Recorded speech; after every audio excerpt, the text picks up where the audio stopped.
ओमज्ञानतिमिरन्धस्य ज्ञानाञ्जनशलाकया चक्षुरुन्मिलितं येन तस्मै श्रीगुरवे नमः। नमो ओं विष्णुपादाय कृष्णप्रेष्ठाय भूतले श्रीमते भक्तिवेदान्तस्वामिन् इति नामिने। नमस्ते सारस्वती देवे गौरवाणी प्रचारिणे निर्विशेष शून्यवादी पाश्चात्यदेशतारिणे। जय श्री कृष्ण चैतन्य प्रभु नित्यानंद श्री अद्वैत गदाधर श्रीवासदि गौर भक्तवृंद।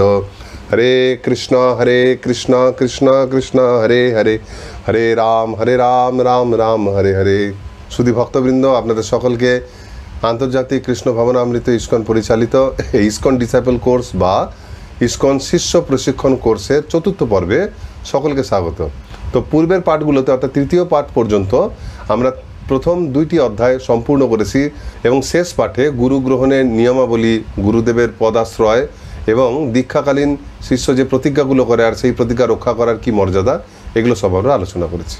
आजकेर पाठे আমরা आलोचना करब मूलत गुरु पूजा एवं गुरु सेवा सम्बन्धे, যেগুলো সহায়িকা পুস্তকের তৃতীয় অধ্যায় সংকলিত হয়েছে। তো আসুন আমরা অল্প অল্প করে শুরু করি। সর্বপ্রথম আমরা চলে আসব গুরু পূজা প্রসঙ্গে। সেখানে 42 পাতায় এই সম্বন্ধে খুব ডিটেলসে বলা হয়েছে। সেখানে পদ্মপুরাণ থেকেও মহাদেবের একটি উদ্ধৃতি তুলে ধরা হয়েছে, যা শ্রী চৈতন্য চৈতামৃতে উল্লিখিত হয়েছে। মহাদেব পার্বতীর কাছে বলছেন, আরাধনানাং সর্বেষাং বিষ্ণুর আরাধনং পরম তস্মাৎ পরতরং দেবী তদীয়ানাং সমর্চনম। মহাদেব পার্বতীকে বললেন, হে দেবী, অন্যান্য দেবতার আরাধনা অপেক্ষা বিষ্ণুর আরাধনা শ্রেষ্ঠ। শ্রী বিষ্ণুর আরাধনা অপেক্ষা তার ভক্তের পূজা করা শ্রেষ্ঠ। একই সঙ্গে আদি পুরাণ থেকে ভগবান শ্রীকৃষ্ণের একটা বাক্য এখানে তোলা হয়েছে। সেখানে তিনি বলছেন, ইয়ে মে ভক্ত জনা পার্থ ন মে ভক্ত্যাশ্চতে জনা মদ্ভক্তান্নাঞ্চ যে ভক্তাস্তে মে ভক্ত তমামতা। শ্রীকৃষ্ণ অর্জুনকে বলেছেন, হে পার্থ, যারা কেবল আমার ভক্ত তারা বস্তুত আমার ভক্ত নয়, কিন্তু যারা আমার ভক্তের ভক্ত তাদেরই উত্তম ভক্ত বলে যেন। সর্বপ্রথম মহাদেব পার্বতীকে বলছেন যে সকল আরাধনানং সর্বেষাং, এই জগতে যার যার আরাধনা করা যেতে পারে বিশিষ্ট ব্যক্তি, তাদের মধ্যে শ্রেষ্ঠ ব্যক্তি হচ্ছেন ভগবান বিষ্ণু বা শ্রীকৃষ্ণ। বিষ্ণুর আরাধনং পরম, এটা হচ্ছে পরম আরাধনা। কিন্তু ভগবান বিষ্ণুর আরাধনার থেকেও শ্রেষ্ঠ আরাধনা কি হতে পারেন? তদীয়ানাং সমর্চন, যারা ভগবান বিষ্ণুর ভক্ত তাদের আরাধনা করা আরও শ্রেষ্ঠ। কেন শ্রেষ্ঠ সেইটা পরবর্তী শ্লোকে শ্রীকৃষ্ণ অর্জুনকে বলছেন যে কারণ যারা সরাসরি তার পূজা করে, শ্রীকৃষ্ণ বলছেন তারা আমার ভক্ত নন। কেন বলছেন? যে যারা শুধু কৃষ্ণের আরাধনা করে কিন্তু কৃষ্ণ ভক্তের ভক্ত নয়, তারা নিজের মন গড়া উপায়ে কৃষ্ণের সন্তুষ্টি বিধানে ব্রতী হয় এবং সম্ভবতই কৃষ্ণ হচ্ছেন ভক্তগত প্রাণ। সুতরাং তার ভক্তকে বাদ দিয়ে যখন তার আরাধনা করা হয় তখন সেই আরাধনা কৃষ্ণের কাছে প্রিয় লাগে না। কিন্তু কৃষ্ণ চাইতে তার ভক্তকে যখন আরাধনা করা হয়, তার ভক্তের ভক্ত যিনি, তো তাকে কৃষ্ণ ভক্ত নিজের ভক্ত বলে গ্রহণ করেন। তো কৃষ্ণ নিজেই কথা বলেছেন, সেটা জানেন বলে মহাদেব পার্বতীকে বলছেন যে ভগবানের ভক্তের পূজা হলে ভগবান নিজে অত্যন্ত সন্তুষ্ট হন, তার পূজার থেকেও বেশি সন্তুষ্ট হন। সেই জন্য বিষ্ণুর অর্চন বা শ্রীকৃষ্ণ অর্চনের থেকে তার ভক্তের আরাধনা করা অনেক বেশি গুরুত্বপূর্ণ, মহত্বপূর্ণ। সুতরাং ভগবানের সেই যে প্রিয় ভক্ত, সেই গুরুদেবের আরাধনা করা ভগবানের আরাধনার থেকেও অধিক গুরুত্বপূর্ণ। কারণ শ্রীকৃষ্ণ স্বয়ং বলছেন, পরম বৈষ্ণব মহাদেব স্বয়ং বলছেন। এটা অনেক সময় মনে হতে পারে যারা বিশেষভাবে এই প্রথার সঙ্গে যুক্ত নয়, যে গুরুরা নিজেদের পূজা করে, ভক্তদেরকে দিয়ে শিষ্যদেরকে নিজেদের পূজা করে, এটা একটা আত্মপ্রচারের চেষ্টা, নিজেকে ভগবান ভাবা। তো এই ধরনের যাতে ভুল ধারণা না হয়, শিল প্রভুপাদের 1976 সালে নিউ ইয়র্কে দেওয়া একটা প্রবচনের উদ্ধৃতি এখানে তুলে ধরা হয়েছে। সেখানে শিল প্রভুপাদ বলছেন, সুতরাং আমরা যে গুরু পূজা করছি সেটা আত্মপ্রসার নয়, বরং এটাই প্রকৃত শিক্ষা। তোমরা যা প্রতিদিন গেয়ে থাকো সেটা কি? গুরুমুখ পদ্ম বাক্য চিত্তেতে করিয়া ঐক্য, আর না করিহ মনে আসা। ব্যাস, এটাই গুরু পূজার অর্থ। আমি তোমাদের খোলাখুলিভাবে বলছি, কৃষ্ণ ভবনামৃত আন্দোলনে আমি সামান্য যতটুকু সাফল্যই লাভ করি না কেন, আমি মনে প্রাণে বিশ্বাস করি তা আমার গুরু মহারাজেরই বলা কথা। তোমরাও সেভাবে তা চালিয়ে যাও, তবেই সব ধরনের সাফল্য আসবে। তাই বাহ্যিকভাবে একটা নিয়ম হিসাবে যদি গুরু পূজাকে দেখি, অনেক সময় মনে হতেও পারে যে শিল প্রভুপাদ সকলে পূজা গ্রহণ করছে বা গুরুদেব গ্রহণ করছেন, কিন্তু প্রকৃতপক্ষে গুরু পূজার সময় আমরা তার কাছে কি প্রার্থনা করি সেটাকে গুরুত্ব দিতে হবে। আমরা সেই প্রার্থনাতে কখনোই গুরুদেবকে ভগবান বলি না।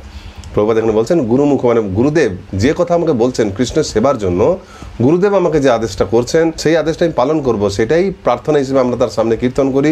সুতরাং গুরু পূজার মূল অর্থ হচ্ছে এই কথাটাকে মেনে চলা জীবনে। আমি আক্ষরিকভাবে তাকে বসিয়ে পূজা করছি কিন্তু তার কথাটাকে মানছি না, তাহলে পূজা হলো না। তো যাই হোক, গুরু পূজা অত্যন্ত জরুরি, কারণ গুরু পূজা না করলে পরেও আবার অনেক সময় গুরুদেবের কথাকে যে ভগবানের মতো সম্মান দিয়ে গ্রহণ করতে হবে, এটা আবার এই গাম্ভীর্যটা আবার শিষ্যের মধ্যে থাকে না। সেই জন্য গুরু পূজা করলে সেটা আমাদের মাথায় ভালো মতো বসে যায়। তো সুতরাং গুরু পূজা অত্যাবশ্যক। আমরা আগেও আলোচনা করেছি যে সাধারণত বৈষ্ণব আচার্যরা তারা নিজেদেরকে সবসময় সকলের দাস বলেই মনে করেন। তথাপি তিনি শিষ্যের দায়িত্ব নিয়েছেন বলে বছরে একদিন তার পূজা গ্রহণ করেন তার আবির্ভাব তিথিতে, যাকে বলে ব্যাস পূজা। সেই দিন গুরুদেবের আরাধনা করলে পরে শিষ্যের অনিচ্ছাকৃত যে দোষ ত্রুটি সেগুলো ক্ষমা হয়ে যায়। কিন্তু শিল প্রভুপাদ অনেক প্রীতিবশত তার শিষ্যদের তো গুরু পূজা করার আদেশ দিয়েছেন, যাতে প্রত্যেক দিনই যদি আমরা কোনো না কোনোভাবে ভুল ত্রুটি করে ফেলে অজান্তে, তাহলে স্যার গুরু পূজার মাধ্যমে ভক্তি দিয়ে আমি সেগুলিকে রিকভার করতে পারবো, আমি সেগুলি থেকে ক্রমশ মুক্ত হতে পারবো। নিত্য গুরু পূজা করলে আমার মন গুরুদেবের প্রতি অনেক বেশি গভীরভাবে আসক্ত থাকবে। এই প্রসঙ্গে অর্চনবিধিতে আরেকটি কথা আছে, গুরু পূজার আগে আমরা ভগবানের আরতি করি, মঙ্গল আরতি হয়, তারপর আমরা গুরু পূজা করি। তো ভগবানের আরতির সময় গুরুদেবের কি অবস্থান থাকবে? ইস্কনের ক্ষেত্রে নিয়ম করা হয়েছে যে প্রত্যেক ভক্ত, যেহেতু একটা মন্দির ইস্কন মাল্টি গুরু অর্গানাইজেশন, এখানে একাধিক আচার্য রয়েছেন, সেই জন্য আমরা একাধিক গুরুদেবকে গুরু পরম্পরা ধারা আমরা বসাতে পারি না। অন্যান্য মঠ মন্দিরের ক্ষেত্রে সাধারণত একটি মন্দিরে কোনো একজন পার্টিকুলার গুরুদেব দীক্ষা প্রদান করেন, তাই সেখানে তাদের গুরুদেবের আলেখ্য স্থাপন থাকে। কিন্তু শিল প্রভুপাদের যে কোনো উত্তরসূরি পৃথিবীর যে কোনো প্রান্তে শিষ্য গ্রহণ করতে পারেন, সেই জন্য কোনো মন্দিরে পার্টিকুলারলি শিল প্রভুপাদ ছাড়া অন্য কারোর চিত্রপট নিত্যকালের জন্য রাখা যায় না, এটা নিয়ম। যখন কোনো পার্টিকুলার পূজারী যখন অর্চন করতে আসেন বা আরতি করতে আসেন কোনো দিন, তো তিনি তো একজন ব্যক্তি, তিনি ইস্কনের সমস্ত গুরুর মধ্যে কোনো একজন পার্টিকুলার গুরুদেবের কাছে মন্ত্র দীক্ষা গ্রহণ করেছেন, ফলে তার একজন পার্টিকুলার গুরুদেব আছেন, তার উচিত তিনি আরতির সময় পৃথকভাবে তার গুরুদেবের একটা ছোট আলেখ্যকে সেইখানে নিয়ে এসে সেই বেদিতে স্থাপন করবেন এবং তার গুরুদেবের অর্চন করার পর শিল প্রভুপাদের অর্চনের মাধ্যমে ভগবানের অর্চন করবেন বা আরতি করবেন, তার গুরুদেবের কাছে আজ্ঞা নেওয়ার পর সেটা তিনি করবেন। আবার তার জায়গায় যদি অন্য কোনো পূজারী আসেন যার গুরুদেব অন্য কেউ, শিল প্রভুপাদের অন্য কোনো শিষ্য, তাহলে তিনি তার নিজস্ব গুরুদেবের চিত্রপট তখন নিয়ে আসবেন এবং তার সেখানে সেবা কার্য সম্পাদন হলে ভোগ অর্পণ করা, আরতি নিবেদন করা, অর্চন করা সম্পন্ন হয়ে গেলে তিনি আবার তার চিত্রপট, গুরুদেবের চিত্রপট স্বস্থানে স্বমহিমায় নিয়ে যাবেন, যাতে প্রত্যেক শিষ্যের মনে সমস্ত গুরুদেবের প্রতি সমান ভাব বজায় থাকে এবং সকল গুরুদেব আমাদেরকে শিল প্রভুপাদের সঙ্গে যুক্ত করছে, এই ভাবটা আমাদের মধ্যে থাকে। তবে গৃহস্থ ভক্তদের ক্ষেত্রে এই সমস্যা সাধারণত হয় না, সাধারণত এক পরিবারের সকল সদস্যরা একজন গুরুদেবের কাছে দীক্ষা নিয়ে থাকেন। তবু কখনো কখনো দেখা যায় বিবাহের ক্ষেত্রে যে স্বামী বা স্ত্রী বিবাহের আগে ভিন্ন ভিন্ন গুরুদেবের কাছে দীক্ষা নিয়েছেন প্রভুপাদের ভিন্ন প্রতিনিধির কাছ থেকে, এবং বিবাহের পর তারা শিল প্রভুপাদের পর তখন তাদের দুইজন গুরুদেবের চিত্রপটই সেখানে স্থাপন করতে পারেন। তবে যাই হোক, গৃহস্থ মানুষেরা যেটা ভুল করেন সেটা দেখা যায়, গুরু পরম্পরা একসঙ্গে আমাদের একটা চিত্রপট বসানো হয়, স্বর্গস্বামী থেকে শুরু করে প্রভুপাদ পর্যন্ত, সেটা একটা আকারের হয়, তারপর ভালোবেসে নিজের গুরুদেবের একটা এত বড় একটা ছবি সে পাশে রেখে দেয়। এখানে ইস্কন বিধিমালাতে পরিষ্কার বলা হচ্ছে, এক তো সেই গুরুদেবকে অবশ্যই ইস্কন অনুমোদিত উত্তম আদর্শের হতে হবে, দ্বিতীয়ত দীক্ষাগুরুর চিত্রপটটি অবশ্যই বেদিতে রাখা শিল প্রভুপাদের চিত্রপটের চেয়ে ছোট হতে হবে। এখানে মন্দিরের জন্য সরিয়ে নেওয়ার কথা বলা হয়েছে, গৃহস্থ মানুষ নাও সরাতে পারে, কিন্তু অবশ্যই তার গুরুদেবের চিত্রপট শিল প্রভুপাদের চিত্রপটের থেকে ছোট হতে হবে। এখন যদি শিল প্রভুপাদের চিত্রপট খুব ছোট সাইজের হয়, সেই তার থেকে ছোট আর বোঝা যায় না, তো অ্যাটলিস্ট এইটুকু মনে রাখতে হবে আমার গুরুদেবের চিত্রপট যেন শিল প্রভুপাদের থেকে বড় আকারের না হয়ে যায়। এটা দৃষ্টিকটু দেখা, এটা ভক্তির জন্য অনুকূল নয়। আমি বড় আকারের গুরুদেবের বিশাল বড় চিত্রপট আমি বাঁধিয়ে দেওয়ালে অন্য কোথাও রাখতে পারি, কিন্তু মন্দিরের বেদিতে বা নিজের ঘরে অল্টারে সেটা রাখা যাবে। তো আমরা গুরু পূজা বিষয়ে আলোচনা করছি যে মন্দিরে প্রত্যেক দিন শিল প্রভুপাদের গুরু পূজা হয়, যেখানে যেখানে ইস্কনের মন্দির আছে এটা অন্যান্য বিধির মধ্যে একটা, এটা মাস্ট। মঙ্গল আরতি এবং গুরু পূজা এগুলো করতেই হবেই সেখানে।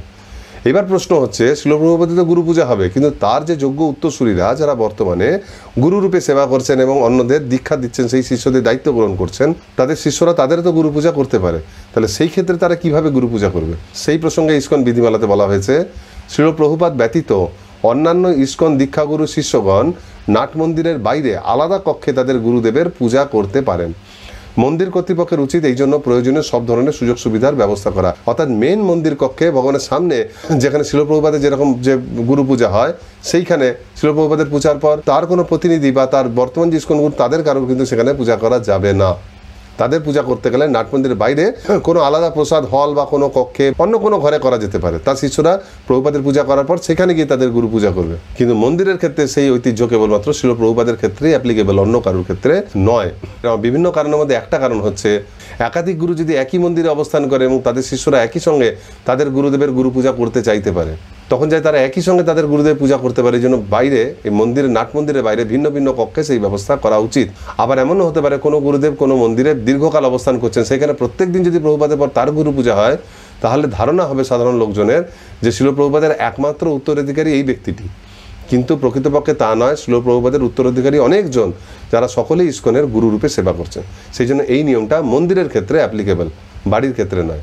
বাড়ির ক্ষেত্রে গৃহস্থ ভক্তরা শিল প্রভুপাদ এবং গুরুদেব তাদের আলেখ্য পাশাপাশি বসিয়ে গুরু পূজা করতে পারেন, কিন্তু সবসময় মনে রাখতে হবে গুরুদেবের আলেখ্য যেমন প্রভুপাদের থেকে ছোট হলে ভালো, কিন্তু প্রভুপাদের থেকে বড় কোনো মতে হওয়া চলবে না, এটা আপনার গুরুদেব পছন্দ করবে না। শ্রীল প্রভুপাদ যেহেতু আমাদের নিত্যকালে শিক্ষাগুরু এবং সর্বোচ্চ সুপ্রিম অথরিটি, তাই তার পদকে মাথায় রেখে আরও কিছু কিছু নিয়ম ইসকন বিধিমালায় তোলা হয়েছে, যেগুলো আমাদের শ্রীল প্রভুপাদের আনুগত্যে ভক্তি জীবন চালিয়ে যাওয়ার জন্য অত্যন্ত উপকারী। এইরকমই আরেকটি নিয়মে পরবর্তী উদ্ধৃতিতে বলা হয়েছে, ইসকনের কাউকে প্রকাশ্যে কৃষ্ণ কৃপা শ্রীমূর্তি উপাধিতে সম্বোধন করা যাবে না। প্রকাশ্যে বা একান্তে কাউকে এমন কোনো সম্মানজনক উপাধিতে সম্বোধন করা যাবে না যার শেষে দেব বা পাদ থাকে। ইসকন দীক্ষা বা শিক্ষাগুরুকে শিষ্যরা গুরুদেব বা গুরু মহারাজ বলে সম্বোধন করতে পারে। শ্রীল প্রভুপাদ একজন অনন্য ব্যক্তিত্ব, চৈতন্য মহাপ্রভু সেনাপতি ভক্ত, পরমেশ্বর ভগবান শ্রীকৃষ্ণের করুণার মূর্ত প্রতীক, সেজন্য তাকে বলা হয় হিজ ডিভাইন গ্রেস বা কৃষ্ণ কৃপা শ্রীমূর্তি। এখন অনেকে শিষ্যরা আবেগে পড়ে তাদের নিজের গুরুদেবকেও সে একই সম্মানে ভূষিত করতে চায়, কিন্তু সমস্যাটা হচ্ছে এর ফলে সে প্রভুপাদের থেকে দূরে হয়ে যেতে পারে এবং শ্রীল প্রভুপাদের শিক্ষা থেকে বঞ্চিত হতে পারে। আমাদের প্রত্যেক শিষ্য যে যার কাছেই দীক্ষিত হোক না কেন, শ্রীল প্রভুপাদের প্রতি তার একটা আকর্ষণ, প্রভুপাদ যে সকলের শিক্ষাগুরু হয় এই ভাবটা আমাদের মধ্যে থাকা উচিত। সেই জন্য কৃষ্ণ কৃপামূর্তি এই উপাধিটা কেবল শ্রীল প্রভুপাদের জন্য, তার অনুপম পদ কেউ গ্রহণ করতে পারে না, যে যতই তার প্রতিনিধি হোক না কেন। সেই জন্য বলছেন ইসকনে যে এইরকম উপাধি অন্য কারোর ক্ষেত্রে অ্যাপ্লাই করা যাবে না, আপনার গুরুর ক্ষেত্রে অ্যাপ্লাই করা যাবে না। দ্বিতীয়ত কথা, অনেক সময় শিষ্যদের মনে হয় যে ঠিক আছে গুরুদেবকে আমরা এই উপাধি না দিল, গুরুদেব অনেক উন্নত এবং সেই জন্য তাকে শুধু শিল গুরু মহারাজ শ্রীশ্রীমত না বলে কোনো বিশেষ উপাধি আমরা যদি ব্যবহার করি, যে অমুক দেব, বিষ্ণুপাদ, শ্রীপাদ, এই ধরনের বিশেষ সম্বোধন যদি আমরা করতে শুরু করি, তাহলে প্রত্যেক শিষ্যই তার গুরুদেবের জন্য পৃথক পৃথক সম্বোধন করতে চাইবে, ফলে আবার প্রত্যেকের মধ্যে বিবিধতা দেখা যাবে। এটা যাতে না হয় সেই সম্মান প্রভুপাদের জন্যই তুলে থাক। এনাদেরকে আমরা গুরুদেব শিল প্রভুপাদের প্রতিনিধি হিসেবে গুরুদেব বা গুরু মহারাজ এইটুকু বলে সম্বোধন করলেই যথেষ্ট, এবং আমাদের অগাধ শ্রদ্ধার বলে তারা সেটা উপলব্ধি করবেন যে শিষ্য আমার অত্যন্ত অনুগামী এবং তিনি সর্বোপরি শিল প্রভুপাদের যথাযথ মর্যাদা বজায় রাখছেন, এবং শিল প্রভুপাদের জন্য এই উপাধিগুলোকে আলাদা করে রাখলে, বিশেষ সম্মান প্রদান করলে আপনার দীক্ষাগুরু আপনার উপর অত্যন্ত সন্তুষ্ট হবেন। প্রত্যেক ক্ষেত্রে একটাই নিয়ম যে শিল প্রভুপাদের অনুপম পদটা যেন সংরক্ষিত থাকে, সেটা যেন লোকের চোখে মলিন না হয়ে যায় বা তার গুরুত্ব কমে না যায়, তাহলে আমরা শিল প্রভুপাদের শিক্ষা থেকে বঞ্চিত হব। সেই জন্য গুরুদেবকে প্রভুপাদের সমান উপাধি প্রদান না করা, তাকে স্বাগত জানানোর ক্ষেত্রে শিল প্রভুপাদের সমান মাপের আয়োজন না করা, অথবা নাট মন্দিরে সরাসরি শিল প্রভুপাদের সামনে তার গুরু পূজা করতে মানা করা হচ্ছে। কিন্তু প্রশ্ন আসবে যে যেদিন গুরুদেবের আবির্ভাব তিথি বা যেদিন তার শিষ্যরা তার ব্যাস পূজা করেন, সেই দিন কি হবে? সেই দিনের ক্ষেত্রে ইসকন বিধিমালা কি নিয়ম বলছে? সেখানে বলা হচ্ছে, শিল প্রভুপাদ এবং তার সাথে প্রত্যেক ভক্তের বিশেষ সম্পর্কের প্রতি আরও পূর্ণরূপে মনোযোগ নিবদ্ধ করার জন্য একজন ইসকন গুরু বা দীক্ষাগুরু বছরে একবার ইসকনের কোনো মন্দিরে প্রকাশ্যে গুরু পূজা গ্রহণ করতে পারেন। এই অনুষ্ঠানটি নাট মন্দিরেও অনুষ্ঠিত হতে পারে। ইসকন সদস্যগণ ইসকনের গুরুবর্গের ব্যাস পূজা অনুষ্ঠান আয়োজন করবেন পরিমিত পরিসরে। উল্লেখযোগ্যভাবে তা অবশ্যই শিল প্রভুপাদের ব্যাস পূজার চেয়ে স্বল্প পরিসরে অনুষ্ঠিত হতে হবে। সাধারণত ভক্তরা এই ব্যাস পূজা অনুষ্ঠান সমূহ স্ব স্থানীয়দের নিয়ে পালন করেন। ইসকনে কেবল শিল প্রভুপাদের ব্যাস পূজা অনুষ্ঠানেই এই উপলক্ষে গ্রন্থ প্রকাশিত হতে পারে। যেদিন গুরুদেবের আবির্ভাতিতে ব্যাস পূজা, সেই দিন গুরুদেব সবার সামনে প্রকাশ্য মন্দিরে তিনি গুরু পূজা গ্রহণ করেন। অন্যান্য দিন কি হয়? নাট মন্দিরের বাইরে কোথাও। সুতরাং অন্যান্য সাধারণ মন্দিরে যে আগত দর্শনার্থী, তাদের সামনে তিনি নিজেকে অতটা প্রকাশ করেন না, কিন্তু তাদের সামনে শিল প্রভুপাদের শিক্ষাকেই তুলে ধরা হয়। কিন্তু ব্যাস পূজার দিন তিনি শিল প্রভুপাদের প্রতিনিধি রূপে সেই পূজা প্রকাশে গ্রহণ করেন। এমনকি সেটা মন্দিরে, নাট মন্দিরে ভগবানের শ্রীবিগ্রহ এবং প্রভুপাদের সামনেই করা যেতে পারে, তাদের আশীর্বাদে এটা সম্পন্ন। সেটা কিন্তু একদিনের জন্য। সেখানেও বলা হচ্ছে যে এই অনুষ্ঠানটাও শিল প্রভুপাদের যে ব্যাস পূজা হয় জন্মাষ্টমী পরের দিন, যেদিন তার আবির্ভাব তিথি, তার থেকে যেন বিশাল বড় আকারে না করা হয়। যদি আমরা নিজের গুরুদেবের ব্যাস পূজা বিশাল আকারে করি, শিল প্রভুপাদের ব্যাস পূজা ক্ষুদ্র আকারে করি, তাহলে আমরা ভক্তি থেকে পতিত হবো। কারণ গুরুদেব হচ্ছে শিল প্রভুপাদেরই অনুগামী, এবং গুরুদেব তখনই সন্তুষ্ট হবে যখন আপনি তার ব্যাস পূজা করার পর শিল প্রভুপাদের ব্যাস পূজা তার থেকেও বড় আকারের করবেন। গুরুদেবকে জোর করে অনেক বেশি বড় করতে চাইলে সেটা তার পক্ষে আনন্দদায়ক হবে না। এটা আলাদা করে বলতে কেন হচ্ছে? কারণ অনেক সময় ভক্তরা যারা দীক্ষা গ্রহণও করেন, তাদের মধ্যে অনেকেই শিল প্রভুপাদের ব্যাস পূজার দিন একটু উদাসীন ভাবে থাকেন। সেটাকে যেহেতু জন্মাষ্টমী তারা উপবাস করেছেন, সেই দিন অনেকে উপবাসও করেন না। উপবাস না করলেও প্রভুপাদ ছাড়ও দিয়েছেন, তবু সেই দিনটাকে অনেকে নন্দোৎসবভাবেই চালাতে চান, যে গতকাল আমরা উপবাস করেছি, আজকে ফিস্ট প্রসাদ হবে, মাথাতে খালি সেটি থাকে। প্রভুপাদের সেই দিন যে বিশেষভাবে আবির্ভাব তিথি, তার গুণকীর্তন করা বা বিশেষভাবে শিল প্রভুপাদের পূজা করা, এইগুলোর দিকে ভক্তদের সাধারণত সেই দিন মন থাকে না। তো এই জন্য এখানে বারবার তাদেরকে মনে করিয়ে দেওয়া হচ্ছে, আপনি যদি নিজের গুরুদেবের ব্যাস পূজা বড় করে করেন, কিন্তু শিল প্রভুপাদের ব্যাস পূজার দিন আপনি যদি দায় সারাভাবে করেন বা ছোটোভাবে করেন, সেটা কিন্তু ইসকনের ক্ষেত্রে বা গুরুবর্গের ক্ষেত্রে সেটা কিন্তু সন্তোষজনক হবে না।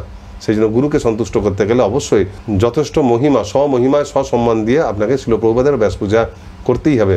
বছরে যেদিন তিনি আবির্ভূত হয়েছেন জন্মাষ্টমীর পরের দিন, আর প্রত্যেক দিন আমাদের বাড়িতে শিল প্রভুপাদ, বাড়ির ক্ষেত্রে শিল প্রভুপাদ এবং গুরুদেবের দুজনেরই গুরু পূজা করা উচিত। পরবর্তী প্রসঙ্গে এটাও বলা আছে দেখুন যে শুধু আবির্ভাব তিথি নয়, এমনকি তার যে তিরোভাব তিথি, এই শিল প্রভুপাদের আবির্ভাব এবং তিরোভাব তিথি, এই দুটি তিথি সাধারণ তিথি নয়। এই দুটো দিন আমরা বিশালভাবে শিল প্রভুপাদের আবির্ভাব এবং তিরোভাব মহোৎসব এবং তার ব্যাস পূজার আমাদের ব্যবস্থা করা উচিত এবং আড়ম্বর সহকারে তার কৃপা লাভের জন্য বিশাল আকারে তার ব্যাস পূজা করে অন্যান্য সকল সাধারণ মানুষকেও তার পূজা করার সুযোগ দেওয়া উচিত। আর সেই উপলক্ষে আমাদের প্রত্যেক দীক্ষিত বা চরণাশ্রিত ভক্তের উচিত শিল প্রভুপাদের সম্বন্ধে শ্রদ্ধাঞ্জলি লিখিত আকারে জ্ঞাপন করা। তা আমাদের সারা বছর আমাদের যা মনে হয় শিল প্রভুপাদের সঙ্গে যে আমাদের আবেগ, সেটা যেন আমরা লিখিত আকারে তাকে শ্রদ্ধাঞ্জলি প্রদান করি, এটা নিয়ম। এই ব্যাপারে আমাদের ভক্তদের কুড়েমি ত্যাগ করা উচিত। এরপরে 44 পৃষ্ঠাতেই গুরু পূজা সম্বন্ধে আরও খুঁটিনাটি নিয়মাবলী সেখানে অতিরিক্ত উদ্ধৃতি হিসেবে বলা হয়েছে। আমরা আসুন এক এক করে পড়ে নিই। সর্বপ্রথম বলা হচ্ছে গুরুদেবের চিত্রপটকে সম্মান জানানো। শিল প্রভুপাদ যদুরানীর কাছে পত্রে বলছেন, আমার চিত্রপট এবং আমার মধ্যে কোনো পার্থক্য নেই। সেই চেতনা ধারণ করেই চিত্রপটকে সম্মান ও সংরক্ষণ করা উচিত। চিত্রপটগুলো যদি আমরা এভাবে যেখানে সেখানে ফেলি তাতে অপরাধ হয়। পারমার্থিক জগতে ব্যক্তির নাম, চিত্রপট ও ব্যক্তিকে অভিন্ন বলে ধরা হয়। অনেক ক্ষেত্রে কি হয়, শিল প্রভুপাদের বা গুরুদেবের অনেক চিত্র পাওয়া যায়। এখন ভক্ত আনন্দের ছোট অনেক চিত্র কিনে এনেছে, এবার অনেকগুলো ছবি, তো কোনো একটা ছবিকে যেখানে একটা আমি অল্টারে রেখেছে ভগবানের কাছে বা গুরু পূজা, সেখানে সম্মান করছি, আর বাড়িতে দেখা যাচ্ছে অতিরিক্ত ছবি গেছে যেখানে সেখানে ফেলা আছে। ছবিগুলো কখনো টেবিলে ফেলা আছে, কখনো ছোটো বাচ্চা ঘাটছে ফেলছে, কখনো সেটা হাওয়াতে উড়ে মাটিতে পড়ছে, এমনকি দেখা যায় জরাজীর্ণ হয়ে গেছে, কেউ হয়তো মুড়ে টুড়ে বাইরে বাগানে ফেলে দিয়েছে। এইভাবে যত্রতত্র ফেলে দেওয়া উচিত নয়। সেই জন্য শিল প্রভুপাদ বারবার বলছেন যে আমার আর আমার চিত্রের মধ্যে কোনো পার্থক্য নেই। আমরা যে শ্রী বিগ্রহ বা চিত্রপটে ভগবানের অর্চন করি, সেটা তো সাক্ষাৎ চিন্ময় জগৎ থেকে আসছে না, এই জড়জগতের সেই কাগজ বা প্রস্তর বা ধাতু এই বা কাষ্ঠ, এর মধ্যে ভগবান নিজেকে প্রকাশ করছেন। তো গুরুদেবের চিত্রপটের ক্ষেত্রেও তাই। গুরুদেবকে আমরা যতটা সম্মান করি তার চিত্রপটকে ততটাই সম্মান করতে হবে, নচেত কিন্তু আমাদের অপরাধ হবে। আমরা অনেক ক্ষেত্রেই দেখেছি যে অনেক সময় তাড়াহুড়োর জন্য বা তাড়াহুড়ো থেকে বেশি যে কুড়েমি করে বাড়িতে ভক্তরা যথাযথভাবে পোশাক পরিধান করেন না। তারা বেদিতে গুরুদেবকে ভোগ অর্পণ করার সময় দেখা যায় অযথাযথ পোশাক পরেছেন। অনেক সময় মাতাজিদেরকে দেখা যায় তারা নাইটি পরে ভোগ লাগাতে যাচ্ছেন। এটা সম্ভব নয়। যদি সামনে গুরুদেব থাকতেন তারা ওই রকম পোশাকে কি যেতে পারতেন? তখন তাদেরকে ঠিকঠাকভাবে বৈষ্ণবীয় পোশাক গ্রহণ করে এবং মাথা চুল ঢেকে যাওয়া উচিত। তাদেরকে প্রশ্ন করলে বলছে এখন তো বাড়িতে কেউ নেই, করলে কি অসুবিধা? সুতরাং তারা যখন প্রথমেই বলে দিয়েছেন এবং নিজেরাই বলছে বাড়িতে কেউ নেই, অর্থাৎ ভোগ লাগানোর জন্য যার সামনে গিয়ে বসছে সেই রাধা মাধব তাদের বাড়িতে নেই, পঞ্চতত্ত্ব নৃসিংহ এরা কেউ নেই, এমনকি গুরু পরম্পরা প্রভুপাদ গুরুদেব কেউ তাদের বাড়িতে নেই, সেই ব্যক্তি নিজেই মুখে বলে যে এখন তো ঘরে কেউ নেই, এই ড্রেসটা পরলে কী ক্ষতি? সুতরাং তিনি যখন নিজেই বলেন না কেউ নেই, তিনি যখন গুরুদেবের আলেখ্য সামনে বসেন তিনি জানেন এটা আলেখ্য, গুরুদেব এখানে নাই। সেই জন্য সেই আলেখ্যটা তার জন্য আলেখ্যই হয়ে যায় এবং এটা গুরুচরণে অপরাধ। এই ধরনের কথা ভাববেন না। গুরুদেব চিত্রপট রূপে আপনাদের সকলের গৃহে সবসময় রয়েছে, তাকে যথাযথ সম্মান দেবেন। এখানে ব্যাস পূজা সম্বন্ধে আরও কিছু কথা বলা আছে। শিল প্রভুপাদ বলিমর্দনের কাছে যে পত্র লিখেছিলেন ব্যাস পূজার গুরুত্ব উল্লেখ করে, সেই কথাটা এখানে আবার রিপিট করা আছে। সেখানে বলা হচ্ছে পরিপক্ক ফল যেমন হাতে হাতে একজনের থেকে আরেকজনকে নিতে হয়, তেমনি শিল ব্যাসদেবের কাছ থেকে প্রবাহিত জ্ঞান গুরু শিষ্য পরম্পরায় গ্রহণ করার কাজটি যিনি করেন তাকে শিল ব্যাসদেবের প্রতিনিধি রূপে বিবেচনা করা হয় এবং সেই কারণেই সদ্গুরুদেবের আবির্ভাব তিথি ব্যাস পূজা রূপে পালিত হয়। যে মর্যাদাপূর্ণ আসনে গুরুদেব উপবেশন করেন তাকেও ব্যাস আসন বলা হয়। গুরুদেবের আবির্ভাব তিথিতে গুরু পূজাকে ব্যাস পূজা কেন বলে প্রভুপাদ এখানে ক্লিয়ার করছেন। শ্রীমদ্ ভাগবতে বলা হচ্ছে নিগম কল্পতরুর গলিত ফলং। সমগ্র বৈদিক সাহিত্যের সুপক্ষ হলে যে ভাগবত, সরাসরি গাছ থেকে পাকা ফলেন পারতে গেলে পাকা ফলটা গাছের উপর থেকে নিচে পড়ে ফেটে নষ্ট হয়ে যাবে, কিন্তু কেউ যদি সেটাকে নিজে পেরে আরেকজনের হাতে দেয়, সে আরেকজন এরকম হাতে হাতে যত্নের সহকারে নিলে সেটা যথাযথ থাকে। সেরকম শিল ব্যাসদেবেরও প্রদত্ত জ্ঞান আমরা সরাসরি তার কাছ থেকে পেতে পারি না, আমরা গুরু পরম্পরা দ্বারা হাতে হাতে নেই। তো শেষে যার হাত থেকে আমি গ্রহণ করছি তিনি হচ্ছেন আমার দীক্ষা গুরু। তাই তাকে শিল ব্যাসদেবের প্রতিনিধির চোখে আমাদের দেখা উচিত এবং তার যথাযোগ্য সম্মান দিয়ে আবির্ভাব তিথিতে তার পূজা করা উচিত। তাকে বলা হয় ব্যাস পূজা। আর সেই জন্য তিনি যে আসনে বসেন তাকে ব্যাস আসন বলে। সাধারণত মন্দিরে পাঠদানের জন্য যে আসন থাকে তাকেও ব্যাস আসন বলে, কারণ ওই আসে যে যখন উপবিষ্ট হন তখন শিল ব্যাসদেবের শক্তি বা পরম্পরার শক্তি তার মধ্যে আবিষ্ট হয়ে যায় এবং তিনি তাদের শক্তিতে ব্যাসদেব দ্বারা বর্ণিত জ্ঞানই তিনি সকলের কাছে প্রকাশ করেন। তো যাই হোক, গুরুদেবের যখন ব্যাস পূজা আয়োজন করা হয় তখন শিষ্যরা গুরুদেবকে ভগবানের মতোই সম্মান প্রদান করেন। ফলে সেইটা দর্শন করে নবীন ভক্ত বা সাধারণ শ্রদ্ধাবানের মনে অনেক সময় সন্দেহ আসতে পারে যে এরা কি তাহলে গুরুদেবকে ভগবান বলে মনে করছেন।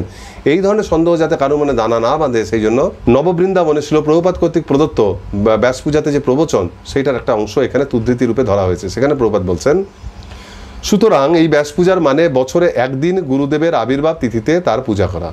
কারণ তিনি বেদব্যাসের প্রতিনিধি হয়ে গুরু পরম্পরাক্রমে প্রাপ্ত সেই একই জ্ঞান যথাযথভাবে সবার কাছে প্রদান করছেন। একেই বলে ব্যাস পূজা। আর সমস্ত সম্মান, সমস্ত দান গুরুদেব পরমেশ্বর ভগবানের পক্ষে গ্রহণ করেন, নিজের জন্য নয়। যেমন ব্রিটিশ শাসন আমলে আমাদের দেশে একজন ভাইসরয় বা রাজপ্রতিনিধি ছিল। স্বাভাবিকভাবেই যখন ভাইসরয় কোনো অনুষ্ঠানে যেতেন তখন মানুষ তাকে সম্মানী হিসেবে রত্ন আদি মূল্যবান সামগ্রী দান করত, কারণ তাকে সম্মান জানানো। কিন্তু আইন ছিল রত্ন বা দানের একটিও ভাইসরয় স্পর্শ করতে পারবেন না। রাজার পক্ষে ভাইসরয় কেবল তা গ্রহণ করতে পারতেন, কিন্তু সব কিছুই রাজার তহবিলে যেত। তদ্রূপ আজকের ব্যাস পূজায় যত সম্মান, নৈবেদ্য, দান এবং অনুভূতি গুরুদেবের কাছে নিবেদন করা হবে তার সমস্তই উপর থেকে আমরা যেমন জ্ঞান প্রাপ্ত হয়েছি তেমনি এই সম্মানও নিচ থেকে উপরে যাবে, এটাই পদ্ধতি। যেহেতু গুরুদেব তার শিষ্যের শিক্ষক, তাই তিনি শিষ্যকে শিক্ষা দেন কিভাবে সম্মান ও নৈবেদ্য ও দান ভগবানের কাছে পৌঁছে দিতে হয়। একেই বলা হয় ব্যাস পূজা। প্রভুপাদের শিষ্যদেরকে তাকে নিজে মুখে বুঝিয়ে বোঝাতে হয়েছে কিভাবে তার ব্যাস পূজা করবেন। তিনি নিজেই তাদেরকে শিখিয়েছেন যে এইভাবে চরণ অভিষেক করো, আমাকে আরতি করো, আমাকে ভগবানের মহাপ্রসাদ নিবেদন করো, আমাকে মাল্য নিবেদন করো। এগুলো স্বাভাবিকভাবে একজন আরেকজনকে করে, কিন্তু তিনি যখন এগুলো শিখিয়েছেন কারণ মনে হতে পারে যে প্রভুপাদ নিজের জন্য চাই, তাই প্রভুপাদ বলছেন শেষে যে শিক্ষকের কাজ হচ্ছে ছাত্রকে শেখানো। তো এখানে গুরুদেব তার শিষ্যকে শেখাবেন, তিনি না শেখালে কে শেখাবেন? সেই জন্য তিনি শেখাচ্ছেন। কিন্তু কি শেখাচ্ছেন? তিনি এটা শেখাচ্ছেন না যে তুমি আমাকে এইগুলো দাও। তিনি শেখাচ্ছেন তুমি যেখান থেকে দিব্য জ্ঞান লাভ করছো সেইখানে তুমি সম্মান, নৈবেদ্য এগুলো আদি প্রেরণ করো। কিন্তু দিব্যজ্ঞান তুমি কিভাবে লাভ করছো? না কৃষ্ণ থেকে ব্রহ্মা, ব্রহ্মা থেকে নারদ, নারদ থেকে ব্যাসদেব, ব্যাসদেব থেকে মধ্বজ, এইভাবে পরম্পরাক্রমে শেষে শিল প্রভুপাদের কাছ থেকে তুমি সেটা পাচ্ছ। সেজন্য তোমারও কর্তব্য শিল প্রভুপাদের মাধ্যমে বা নিজের গুরুদেবের মাধ্যমে সেটাকে আবার কৃষ্ণের কাছে ফেরত পাঠা। এটাই হচ্ছে পদ্ধতি। এটাকেই ব্যাস পূজা বলে। এটা ওই ব্যক্তিটার পূজা না, এই ব্যক্তির মাধ্যমে, পরম্পরার মাধ্যমে সমগ্র পরম্পরা এবং ভগবান শ্রীকৃষ্ণের পূজা। এর প্রভু উদাহরণ দিয়েছেন যে ভাইসরয় মানে রাজদূত, আগে যখন ভারত ব্রিটিশ অধীনে ছিল তখন ইংল্যান্ডের রাজা ছিল আমাদের রাজা, এবং ইংল্যান্ডের রাজার একজন প্রতিনিধি ভারতে বিভিন্ন জমিদারদের, বিভিন্ন রাজাদের জায়গায় জায়গায় দর্শন করতে যেতেন। তখন তাদের নিয়ম অনুসারে তাকে কিছু সম্মান দিতে হতো, কিছু সোনা দানা, কিছু গয়নাকাটি তাকে উপহার ভেট উপহার দিতে হতো। তাকে উপহার দিল, তার কিন্তু ক্ষমতা ছিল না যে ওখানে একটাও ছবি, কারণ সেগুলো তো রাজা, তিনি খালি রাজার জন্য সেগুলো নিয়ে যাচ্ছে। যেমন গুরুদেবের কোনো শিষ্য যদি গুরুদেবের হয়ে প্রণামী গ্রহণ করতে আসে, তিনি যাই গ্রহণ করুন না কেন, যত টাকাই হোক না কেন, তিনি নিয়ে গিয়ে সেটা গুরুদেবকে প্রদান করেন। দীক্ষার পর কোনো শিষ্য গুরুদেব যেন ভিক্ষা করেন, তো ভিক্ষা করে সেই অর্থ গুরুদেবকে প্রদান করেন। তার পক্ষে সেই তার জন্য ওই ভিক্ষাটা গোনাও তার পক্ষে অপরাধ। তো এখানেও বলা হচ্ছে যে প্রভুপাদ বলছে যে আমি যে তোমাদের থেকে সম্মান আদি ইত্যাদি গ্রহণ করছি, এটা একটা আমি নিজের জন্য ব্যবহার করব না বা নিজে ওটা উপভোগও করতে পারবো না। এগুলো সব কিছু আমি আমার গুরুদেবকে প্রদান করছি এবং তিনি তার গুরুদেবকে, এইভাবে সেটা কৃষ্ণর কাছে যাবে। সেই জন্য ব্যাস পূজা করা, ভগবানের সাক্ষাৎ ভগবানেরই পূজা করা, এবং সেটা এত জরুরি। সেই কথাটাই পরবর্তী উদ্ধৃতি ধরা হয়েছে, যেখানে শিল প্রভুপাদ 35 সালে বোম্বেতে তার গুরুদেব ছিল ভক্তি সিদ্ধান্ত সরস্বতী ঠাকুরের ব্যাস পূজাতে বলেছিলেন। সেখানে তিনি বলেছিলেন ব্যাস পূজার রহস্য এখানেই।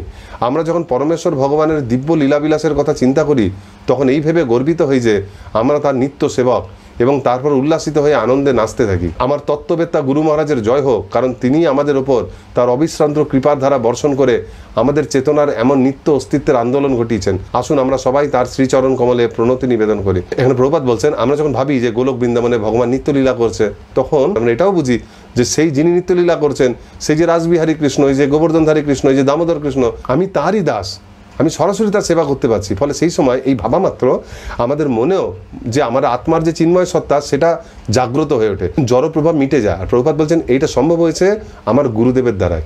একজন গুরুদেবী তার শিষ্যের মধ্যে এইরূপ জড়দেহে অবস্থানকারী চিন্ময় চেতনার উন্মেষ ঘটান। তো এর জন্য আমার তাকে সম্মান জানানো উচিত গুরু পূজার মাধ্যমে। এইভাবে বইয়ের অষ্টম পাঠে বর্ণিত গুরু পূজা সম্বন্ধে ডিটেলসে জানলাম। শিল প্রভুপাদের গুরু পূজা, মন্দিরে প্রত্যহ তার গুরু পূজা করা উচিত, তার আবির্ভাব এবং তিরোভাব, তার আবির্ভাবের দিন কিভাবে তার ব্যাস পূজা করা উচিত, এবং তার তিরোভাবের দিনও তাকে কিভাবে সম্মান জানানো উচিত, এবং সেই সঙ্গে নিজের গুরুদেবের পূজা প্রত্যহ গৃহে কিরকম করা উচিত, মন্দিরে করতে গেলে কিভাবে পৃথক রক্ষা করতে হয়, এবং তার আবির্ভাব তিথিতে তার ব্যাস পূজা করতে গেলে কিভাবে শিল প্রভুপাদের আনুগত্য থেকে এই ব্যাস পূজা করতে হয়। কিন্তু এই ব্যাস পূজার গুরুত্ব আমরা এগুলো জানলাম।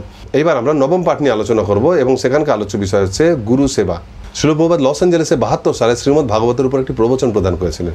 তারই উদ্ধৃতি এখানে তুলে বলা হয়েছে, সে বয়া। ঠিক যেমন তুমি যদি কিছু ক্রয় করো তার মূল্য তোমাকে অবশ্যই পরিশোধ করতে হবে, কিন্তু গুরুদেব যে শিক্ষা বা জ্ঞান দান করেন তার মূল্য তুমি পরিশোধ করতে পারবে না, তা সম্ভবও নয়। তাই একে বলা হয় সেবয়া। তার সেবায় তোমার জীবন উৎসর্গ করো, মূল্য পরিশোধ তুমি করতে পারবে না। গুরুদেবের পাওনা পরিশোধ করার মতো তোমার কাছে আছেই বাকি। যদি আমরা এমন কিছু কিনে ফেলি যার মূল্য এত বেশি যেটা সারা জীবন তার দাসত্ব করেও আমি সেটা শোধ করতে পারলাম না, সারা জীবন দাসত্ব করার পরে কিন্তু আমরা ঋণী থেকে যাই। তো গুরুদেবের ঋণটা আমাদের সেই রকম, তিনি ভগবান থেকে আগত অমূল্য চিন্ময় জ্ঞান আমাদের প্রদান করেন এবং আমাদেরকে হাত ধরে আমাকে এই জড় জগতের বন্ধন থেকে মুক্ত করে আবার ভগবানের রাজ্যে ফিরিয়ে নিয়ে যাওয়ার সর্বোচ্চ কাজটি করে থাকেন। আর সেই সঙ্গে আমাদের মধ্যে চিন্ময়ত্বের উন্মেষ, কৃষ্ণ প্রেম প্রাপ্তির পথকে আমাদের জন্য তিনি অনেক সহজ করে দেন, একজন সদ্গুরু শিল প্রভুপাদের ধারা আগত। সুতরাং বোঝাই যাচ্ছে একটা জাগতিক জিনিসের দামের ভারে যদি আমরা সারা জীবন তার কেনা গোলাম হই, বা তিনি যা প্রদান করছেন তার মূল্য আমরা জন্ম জন্মান্তর ধরেও তাকে শোধ করতে পারবো না। সেই জন্য সেটা শোধ করার চেষ্টা না করে আমরা কেবল কৃতজ্ঞই থাকতে পারি এবং কৃতজ্ঞ থেকে নিজের জীবনটাকে তার সেবাতে উৎসর্গ করতে পারি। আক্ষরিকভাবে শুনলে মনে হবে তাহলে এরকম জিনিস নেয়ারই কি দরকার, যার জন্য গোটা জীবনটা দিতে হবে। কিন্তু প্রকৃতপক্ষে তার সেবাতে যখন আমরা নিজের জীবনকে উৎসর্গ করব, তখন সেটা অ্যাকচুয়ালি ত্যাগ হবে না, সেটাই প্রকৃত ভোগ হবে। কারণ তার চরণে নিজেকে উৎসর্গ করার মানেই হচ্ছে জড়বন্ধন থেকে মুক্ত হয়ে নিজের অন্তরে চিন্ময়ত্বকে উপলব্ধি করা। এবং তখন থেকেই সে গুরুদেবের যেমন দাস, তো গুরুদেবের মাধ্যমে সে কৃষ্ণেরও দাস, ভগবানের দাস ও দাস। এইভাবে সে সরাসরি কৃষ্ণের সঙ্গে যুক্ত থেকে এই জড়দেহে অবস্থানকালীনই চিন্ময় আনন্দ উপভোগ করে। সেই জন্য আমাদের গুরুদেবের ঋণ পরিশোধ করতে না পারার জন্য তার সেবা করে যাওয়া উচিত জন্ম জন্মান্তর ধরে। এটা ভাবা ভুল যে আমি 16 মালা জপ করে 4টি নিয়ম পালন করে বা অল্প প্রচার করে তার ঋণ শোধ করে ফেলছি। শিল প্রভুপাদ ব্যক্তিগতভাবে মনে করতেন তিনি যে আকারে প্রচার করেছেন তা সেটা করেও তিনি মনে করতেন শিল সিদ্ধান্ত সরস্বতী ঠাকুর তার উপর যে কৃপা করেছেন, তিনি এত কিছু করেও তার কৃপার ন্যূনতম অংশ তার ঋণ শোধ করতে পারেনি। সেই জন্য তিনি নিত্য দৈনভাবে তার আরও কিছু সেবার জন্য তৎপর থাকেন। শিষ্যের মনোভাব সেইটাই। এখন গুরুদেবের কোন সেবাটা সবচেয়ে প্রিয়, আমি গুরুদেবের কোন সেবা করব, সেই বিষয়ে এখানে একটা ইঙ্গিত দেওয়া হয়েছে শ্রী চৈতন্য মহাপ্রভুর বাণীর মাধ্যমে। সেখানে বলা হয়েছে, পৃথিবীতে আছে যত নগরাদি গ্রাম, সর্বত্র প্রচার হইবে মোর নাম।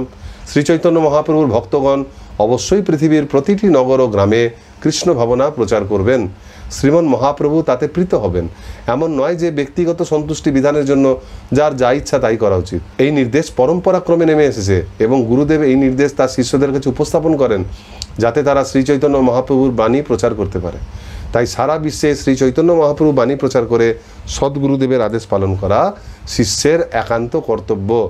আমাদের মনে হতে পারে ঠিক আছে আমরা গুরুদেবের কাছে ঋণী, আমি কোনো না কোনোভাবে তার ঋণ শোধ করবো। কারণ মনে হতে পারে আমি তার বিরাট বড় একটা বিগ্রহ তৈরি করে তার রোজ পূজা করবো, খালি বাড়িতে বসে তাকে প্রতিদিন ভোগ অর্পণ করবো। কিন্তু এটা মন করা যে যা নিজের ইচ্ছা মতো করতে পারে না। শাস্ত্রেই বলা আছে, চৈতন্য মহাপ্রভু নিজে বলছেন, আমার ইচ্ছা পৃথিবীর সর্বত্র আমার নাম প্রচার হবে। সেই নাম প্রচারের জন্য তার ইচ্ছাই যথেষ্ট। কিন্তু তিনি আমাদেরকে সুযোগ দিচ্ছেন যারা তাকে ভালোবাসেন তারা যেন তার ইচ্ছাটা পূরণ করেন। সেই জন্য যেমন কৃষ্ণ অর্জুনকে দিয়ে সব কিছু করাছিলেন, দেখানোর জন্য যে অর্জুন কৃষ্ণকে কতটা ভালোবাসেন, মহাপ্রভু আমাদের জন্য এই প্রচারের কাজ ছেড়ে রেখেছেন। এবং সেই জন্য মহাপ্রভু পরপর পরম্পরাক্রমে যে গুরুরা এসেছেন তারা প্রত্যেকেই সমগ্র পৃথিবীতে তার বাণী প্রচার করার চেষ্টা করেছেন এবং নিজের ক্ষমতা অনুসারে করেওছেন এবং তার শিষ্যকে অনুপ্রাণিত করেছেন। কিন্তু আমাদের উচিত আমাদের গুরুদেবের কাছ থেকে, প্রভুপাদের কাছ থেকে সেই অনুপ্রেরণা গ্রহণ করে সমগ্র পৃথিবীর নগর গ্রামে মহাপ্রভুর বাণী প্রচার করা, শিল প্রভুপাদের বাণী প্রচার করার চেষ্টা করা।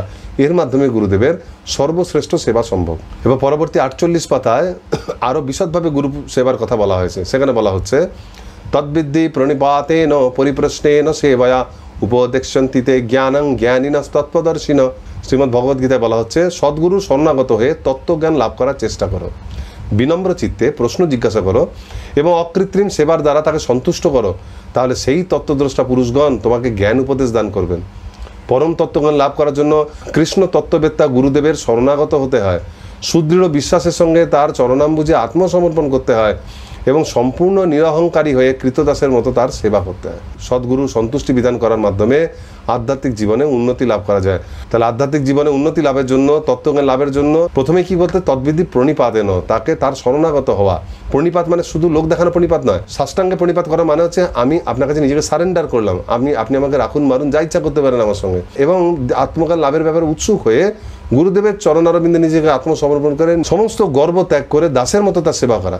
এই সেবার দ্বারাই গুরুদেব সন্তুষ্ট হয়ে তাকে কৃপা করেন, আত্মজ্ঞান বা আধ্যাত্মিক জ্ঞান প্রদান করেন, যার মাধ্যমে শিশুই জড়জগৎ থেকে মুক্ত হয়ে যায় এবং তার নিত্য আধ্যাত্মিক আলয়ে ফিরে যেতে পারেন। সেই জন্য এখান থেকেও প্রমাণ হয় যে গুরুদেবের নিত্য সেবা করাটা অত্যন্ত জরুরি। খালি তার ঋণ পরিশোধের জন্য নয়।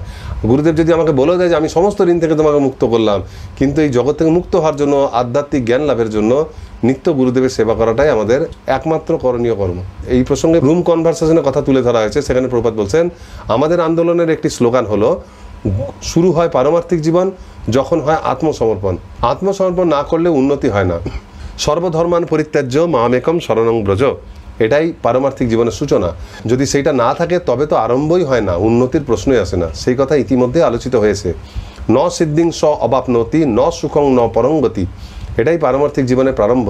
এই শব্দটিকে বলা হয় শিষ্য। শিষ্য মানে যে নিয়ম শৃঙ্খলা মেনে চলে বা নিয়মের অধীন। যদি নিয়ম শৃঙ্খলাই না থাকে তাহলে শিষ্যত্ব কোথায়? যতক্ষণ না সে আত্মসমর্পণ করছে তার পারমার্থিক জীবন শুরুই হয় না। সুতরাং উন্নতিতে প্রশ্নই আসছে না। পারমার্থিক জীবন শুরু করার জন্য, ভজন ক্রিয়া শুরু করার জন্য গুরুদেবের চরণে গিয়ে সারেন্ডার করতে হবে। আর এইটাই নিয়ম। এখন কেউ যদি বলে না আমি পারমার্থিক জীবন শুরু করতে চাই কিন্তু আত্মসমর্পণ করবো না, তা এই মনোভাব রাখলে পরে সে তো গুরুদেবের শাসন মানছে না। তাহলে সে কী করে নিজেকে শিষ্য বলতে পারে? শিষ্যের অর্থই তো হচ্ছে যে নিয়ম শৃঙ্খলা মেনে চলে। সেই জন্য আমাদের গুরুদেবের নিয়ম শৃঙ্খলা মেনে গুরুদেবের চরণে আত্মসমর্পণ করতে হবে। শুধু নিয়ম মাফিক নয়, অন্তর থেকে আত্মসমর্পণ করতে হবে এবং সেই সঙ্গে তার আদেশ পালনের চেষ্টা করতে হবে। সেই কথা পরবর্তী প্রসঙ্গে বলা হচ্ছে। অত্যন্ত নিষ্ঠার সঙ্গে গুরুদেবের আদেশ পালন করা অবশ্য কর্তব্য। গুরুদেব বিভিন্ন শিষ্যকে বিভিন্ন নির্দেশ দান করেন। যেমন শ্রী চৈতন্য মহাপ্রভু শ্রীল রূপ গোস্বামী, শ্রীল সনাতন গোস্বামী এবং শ্রীল জীব গোস্বামীকে প্রচার করার নির্দেশ দিয়েছিলেন এবং শ্রীল রঘুনাথ দাস গোস্বামীকে বৈরাগ্য আচরণ করার নির্দেশ দিয়েছিলেন। স্বর্গোস্বামীর সকলেই অত্যন্ত কঠোরভাবে শ্রী চৈতন্য মহাপ্রভুর নির্দেশ পালন করেছিলেন। ভগবত ভক্তির মার্গে উন্নতি লাভ করার এটি হচ্ছে পন্থা। শিষ্যের কর্তব্য হলো গুরুদেবকে আদেশপ্রাপ্ত হওয়ার পর সর্বান্তকরণে সে আদেশ পালন করা, সেটি সাফল্য লাভের উপায়। মানে গুরুদেবের কাছে আত্মসমর্পণ কেন খালি প্রতিদিন প্রণাম করলে হবে না, তাকে সন্তুষ্ট করার চেষ্টা করবো আর তাকে সন্তুষ্ট করার জন্য তার সেবা করবো। এবং প্রশ্ন হচ্ছে সেবা কিভাবে হয়? না, সেব্যর আনন্দ বিধানই হচ্ছে সেবা। আমি নিজের মন গড়া পদ্ধতিতে নিজের যেটা ভালো লাগে সেইটা আমি চাপিয়ে দিতে পারি না। আমার গুরুদেবের যদি জল পিপাসা পায়, তিনি যদি জল খেতে চান আর আমি যদি বলি জল তো সস্তা জিনিস, আপনি মধু পান করুন বলে তাকে মধু পান করে দিই, তার মোটেই ভালো লাগবে। আমি যার সেবা করতে যাই তার যেটা ইচ্ছা সেটা পূরণ করাটাই হচ্ছে প্রকৃত সেবা। তো এখানেও বলা হচ্ছে যে শিল গুরুদেবের কাছে বিনয়ীভাবে প্রশ্ন করতে হয় যে আমি আপনার কি সেবা করতে পারি, এবং তারপর তিনি যখন কোনো একটা সেবা দেন আনন্দের সঙ্গে নিজেকে গর্বিত মনে করে যে আমি গুরুদেবের কাছ থেকে সেবা লাভ করেছি, মানে সাক্ষাৎ ভগবানই আমাকে একটা গুরুরূপে সেবা দান করেছেন। এই সেবা যদি আমি সঠিকভাবে পূরণ করে আমার গুরুকে সন্তুষ্ট করতে পারি তাহলে আমার জীবন সফল। এমনকি সেটা যদি খামতিও থেকে যায় কিন্তু আমার চেষ্টার যদি ত্রুটি না থাকে, আমি যদি এক মনে সেটা করার চেষ্টা করে যদি বিফল হই, গুরুদেব ভগবানের মতোই দয়ালু এবং তিনি আমার চেষ্টাটা দেখেও আমার উপর কৃপা করেন। কিন্তু প্রশ্ন হচ্ছে সেখানে সেবা আমি নিজেকে বেছে নিতে পারি না। অনেক সময় হয় আমরা কোনো একটা পার্টিকুলার কাজের ক্ষেত্রে বেশি এক্সপার্ট হই বা আমার সেই কাজের প্রতি একটু মনোযোগ থাকে, সেটা করতে ভালো লাগে, তখন সেই কাজটা নিজের জন্য না করে সেটা আমি গুরুদেবের জন্য করতে পারি, ভগবানের জন্য করতে পারি। এর মাধ্যমে আমাদের সেই কর্মের প্রতি যে আকর্ষণ সেটাকে আমরা কর্মযোগের মাধ্যমে ভক্তিতে রূপান্তরিত করলাম। কিন্তু গুরুদেবের সন্তুষ্টি বিধান একটা কাজ। আমার যেটা করতে ভালো লাগে, আমার নৃত্য করতে ভালো লাগে, আমি এখানে ওখানে নৃত্য না করে ভগবানের সামনে নৃত্য করছি, কিন্তু শুধু নৃত্য করে গেলেই সেবা হলো না। আমাকে জিজ্ঞাসা করতে আমার গুরুদেব কি চান। দেখা গেলো গুরুদেব চান আমি গ্রন্থ নিয়ে বাইরে প্রচার করতে যাই, বা গুরুদেব চান আমি রন্ধন করতে যাই, গুরুদেব চান আমি পাঠ দিতে যাই, গুরুদেব অন্য কিছু চাইতে পারেন, মন্দির মার্জন করি, তখন আমাকে সেই সেবাটা করতে হবে, কারণ সেব্যর আনন্দ বিধানই হচ্ছে সেবা। অনেক সময় শিষ্যরা বায়না করে যে গুরুদেব আমাকে এই সেবাটা কেন দিয়েছে, এটা ভালো লাগছে না, আমি এই সেবা করবো না, ওই প্রভুর দারুণ সেবা আছে আমি ওই রকম সেবাটা করবো।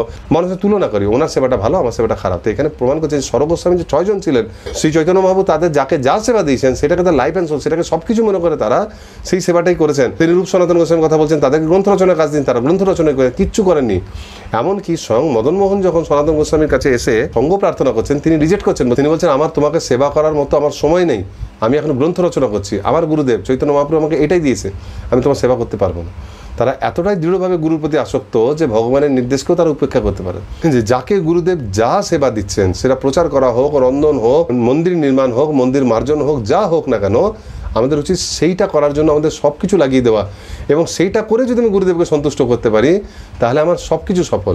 যেমন শ্রীল প্রভুপাদকে তার গুরুদেব প্রথম দর্শনে বলছেন সমগ্র পৃথিবীতে ইংরেজি ভাষায় প্রচার করো। আর একবার রাধাকুণ্ডে বলেছিলেন যে তোমার কাছে অর্থ থাকলে গ্রন্থ চাপিয়ে প্রচার করো। সেই জন্য শ্রীল প্রভুপাদ ইস্কনের গ্রন্থ প্রচারকে একটা আলাদাভাবে গুরুত্ব দিয়ে তৈরি করেছেন বিবিটির মাধ্যমে, আর একই সঙ্গে তিনি সমগ্র পৃথিবীতে ইংরেজি ভাষায় প্রচার করেছেন, কারণ তার গুরুদেব তাকে এই আদেশটাই করেছিলেন এবং তিনি সারা জীবন করেছেন। 69 বছর বয়সে তিনি যখন প্রচার করতে বেরিয়েছিলেন, বিদেশে পাড়ি দিয়েছিলেন মালবাহী জাহাজে করে, তার ধারণাও ছিল না যে তিনি সফল হতে পারবেন কিনা।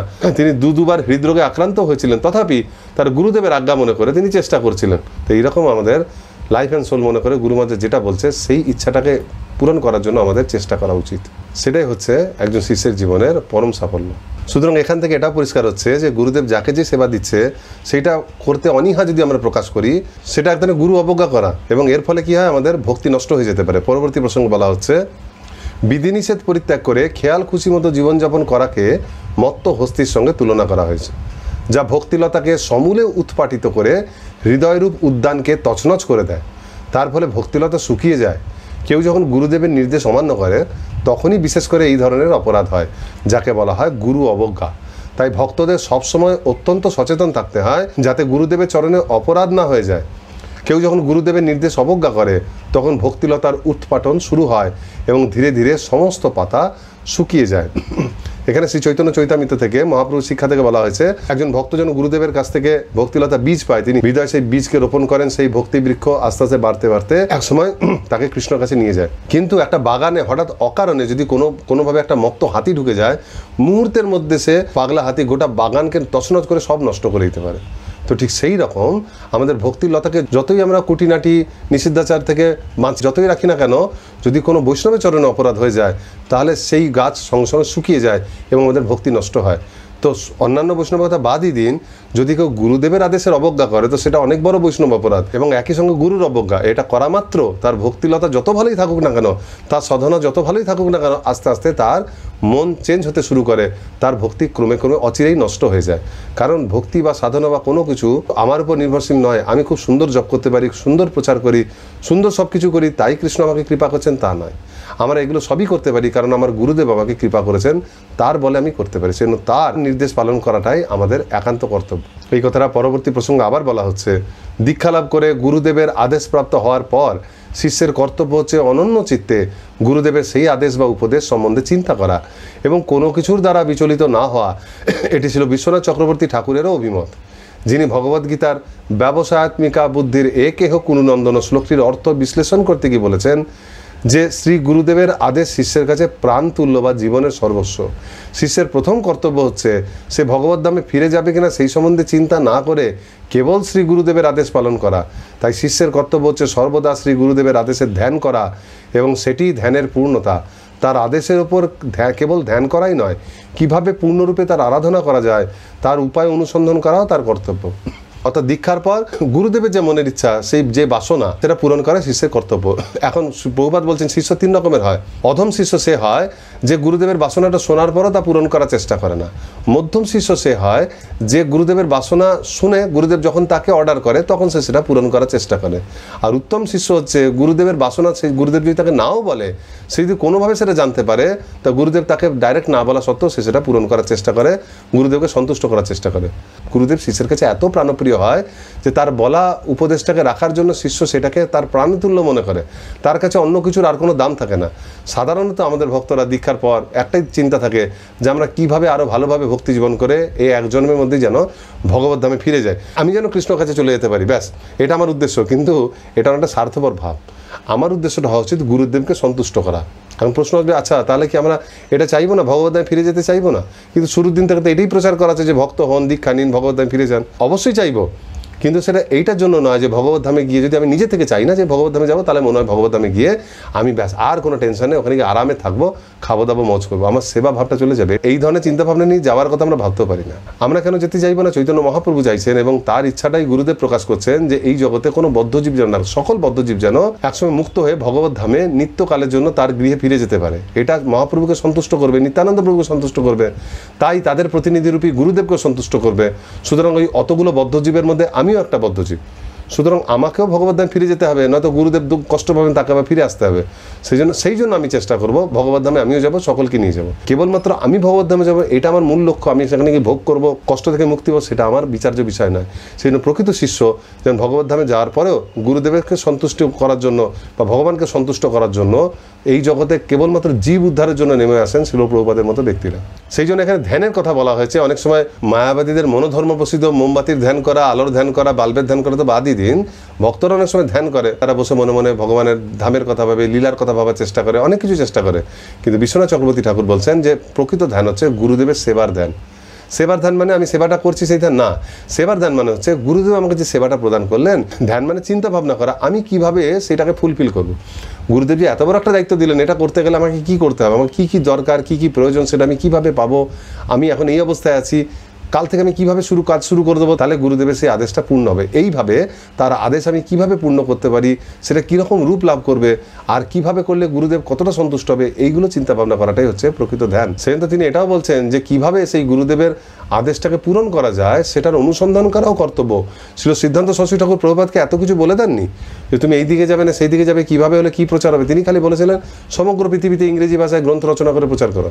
তিনি সারা জীবন চেষ্টা করেছেন শ্রী প্রভুপাদ ভারতবর্ষে, কিন্তু ভগবানের ইচ্ছাতে এখানে তার সেই সমস্ত পরিকল্পনা ব্যর্থ হয়েছিল। অবশ্যই 69 বছর বয়সে তিনি বিদেশে গিয়ে সেই কাজে সফল হলেন এবং মহাপ্রভুর সেটাই ইচ্ছা ছিল, কিন্তু তাকে সেই পরিকল্পনা বলে দেওয়া হয়নি যে তুমি এইভাবে করলে এটা হবে। তিনি নিজেকে সম্পূর্ণরূপে ভগবানের হাতে ছেড়ে দিয়ে, গুরুদেবের হাতে ছেড়ে দিয়ে সারা জীবন সিদ্ধান্ত সরস্বতী ঠাকুরের সেই প্রথম মিটিং থেকে শুরু করে সারা জীবন তিনি সেটাই প্ল্যান করে গেছেন, কিভাবে আমি সারা পৃথিবীতে ইংরেজি ভাষায় প্রচার করব। তার কখনো মনেও হয়নি যে একটা উদ্ভট কথা আমি একা কী করে পৃথিবীতে প্রচার করতে পারি, তার এটাও মনে হয়নি। তিনি সেইটাই ধ্যান করে গেছেন, আমার গুরুদেবের সেই বাণীকে আমি কি করে প্রচার করব। ফলে তিনি সত্যিকারে সেটা করতে পেরেছেন। শিল বিশ্বনাথ চক্রবর্তী ঠাকুর যেটা বলেছিলেন, আমাদের উচিত গুরুদেব আমাকে যে আদেশ করছেন বা আমরা শুনতে পাচ্ছি, হয়তো গুরুদেব সরাসরি অনেক সময় আদেশ করেন না, শিষ্য যদি সেটা রাখতে না পারে, কিন্তু গুরুদেবের মনের ইচ্ছা আমরা বুঝতে পারি, সেটা বুঝে নিয়ে আমাদের সেই প্রচারে একান্তভাবে উঠে পড়ে লাগতে হবে এবং সেই সম্বন্ধে ধ্যানও করতে হবে যে কীভাবে গুরুদেবের সেই ইচ্ছাটাকে আমি পূরণ করব। এরপর পরবর্তী পৃষ্ঠায় এই গুরুদেবের এই সেবা সম্বন্ধে আরও কিছু অতিরিক্ত উদ্ধৃতি দেওয়া আছে। এবার আসুন সেইগুলো নিয়ে একটু আলোচনা করি। প্রথমেই বলা হচ্ছে, সদ্গুরু গ্রহণ করার অর্থ হলো মহৎ ব্যক্তির দেওয়া বিধি নিয়ম সমূহ স্বেচ্ছায় মেনে চলতে হবে। শিষ্য হওয়ার অর্থ এটি, স্বেচ্ছায় রাজি হওয়া। যথা আজ্ঞা গুরুদেব, আপনি যা বলবেন আমি তাই মেনে নেব। সংস্কৃত শিষ্য শব্দের অর্থ যে বিধি বা শাসন মেনে চলে, অর্থাৎ শাসনের অধীন। আর ইংরেজিতে ডিসাইপল কথাটি ডিসিপ্লিন বা নিয়ম শৃঙ্খলা শব্দের সঙ্গে সম্পর্কিত। সুতরাং শিষ্য স্বেচ্ছায় গুরুদেবের শাসন বা নিয়ম শৃঙ্খলার অধীন হয়। এমনকি সকল অসুবিধা সত্ত্বেও আমি আমার ব্যক্তিগত আরাম আয়েস ও সুখের কথা ভুলে আমার গুরুদেবের সেবা করবো। শিল প্রভুপাদ বলছেন লন্ডনে এই লেকচারে, শিষ্য শব্দটি এসে শিষ ধাতু, মানে যে শাসন মেনে চলে গুরুদেবের। এবং শাসন মানার সময় আমি আমার সমস্ত কিছু শরীরের আরাম, আমার শখ আহ্লাদ সব পূরণ করে গুরুদেবের সেবা করবো, এটা হয় না। সেই জন্য গুরুদেবের সেবা যখন যার কাছে গুরুত্বপূর্ণ, তখন নিজের সুখ স্বাচ্ছন্দ্যকে ফেলে দিও, তার সেই সেবা যুক্ত হতে হবে। সেই জন্য গুরুদেবের সেবা করার গুরুত্বটা বোঝানো হচ্ছে যে গুরুদেবের সেবা করে না, একটু আগেও বলা হয়েছে, সে শিষ্যই নয়। কারণ শিষ্য মানেই তো সেই শাসন মানে। আর গুরুদেব বলছে চৈতন্য মহাপ্রভুর বাণী প্রচার করতে, শিষ্য যদি গুরুদেবের সেই শাসন না মানে, গুরুদেবের সেবাতে সে যদি আত্মনিয়োগ না করে, তাহলে সে শিষ্য কি করে হলো। আমরা যদি ভাবি আমি বাড়িতে 4টে নিয়ম পালন করে 16 মালা জপ করবো, এটাও গুরুদেবের একটা আদেশ, এটাও স্বেচ্ছাচাইতে নয়। সেই জন্য এটারও কিছু ফল হয়। কিন্তু গুরুদেবকে সন্তুষ্ট করতে গেলে নিজের এই সাধনার সঙ্গে সঙ্গে গুরুদেবের সেবাতেও আমাদেরকে ব্রতী হতে হবে। আর সেটা হচ্ছে প্রভুপাদকে সন্তুষ্ট করা। বর্তমান গুরুরা আমাদেরকে অনেক সুবিধা দেন, অনেক রকম সাহায্য করেন, অনেকভাবে আমাদেরকে সুযোগ দেন। মন্দির মার্জনের মাধ্যমে, মন্দির তৈরি করার মাধ্যমে, বিগ্রহ অর্চনের মাধ্যমে, ভোগ রন্ধন করার মাধ্যমে, জায়গায় জায়গায় অনুষ্ঠান করার মাধ্যমে, প্রচার করার মাধ্যমে, গ্রন্থ বিতরণের মাধ্যমে আমরা অনেকভাবে প্রভুপাদকে সন্তুষ্ট করতে পারি। আমাদের কোনো না কোনোভাবে এইভাবে নিজের গুরুদেব সহ প্রভুপাদকে সন্তুষ্ট করে আমরা যে প্রকৃত শিষ্য হয়েছি সেটা প্রমাণ করতে হবে। এই সেবার কথা পরবর্তী প্রসঙ্গও বলা হয়েছে। সেখানে বলা হচ্ছে, পারমার্থিক উন্নতি সাধনের জন্য সবচেয়ে সহজ পন্থা হচ্ছে সদ্গুরুর আশ্রয় গ্রহণ করা এবং সর্বান্তকরণে তার সেবা করা। সেটিই সাফল্যের রহস্য। সেই সম্বন্ধে ছিল বিশ্বনাথ চক্রবর্তী ঠাকুর তার গুরুবাষ্টকমে বলেছেন, যৎস প্রসাদাৎ ভগবৎ প্রসাদ। গুরুদেবের সেবা অথবা গুরুদেবের কৃপা লাভ করার ফলে পরমেশ্বর ভগবানের কৃপা লাভ হয়।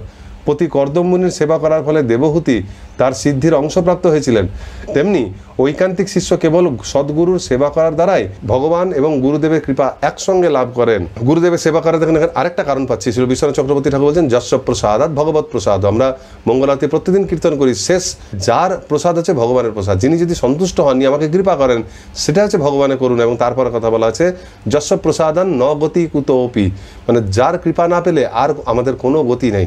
কেননা গুরুদেবের কৃপার মাধ্যমে আমরা সমগ্র পরম্পরার কৃপা লাভ করতে পারি। বর্তমান দীক্ষাগুরুর কৃপার মাধ্যমে আমরা প্রভুপাদের কৃপা এবং সমগ্র গুরু পরম্পরার কৃপা সমেত ভগবানের কৃপা পেতে পারি।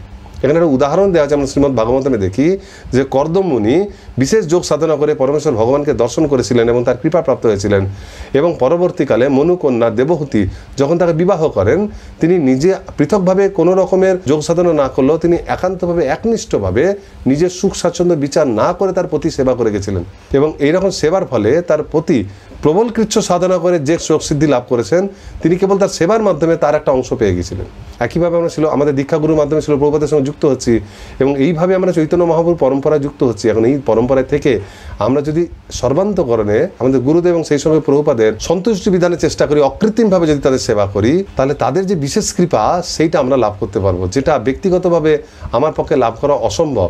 ভগবানের সেই কৃপা যেটা তারা লাভ করেছেন, সেটার একটা অংশ আমিও প্রাপ্ত হব এবং সেটা আমাকে প্রদান করে তারা অত্যন্ত সন্তুষ্টই হবেন।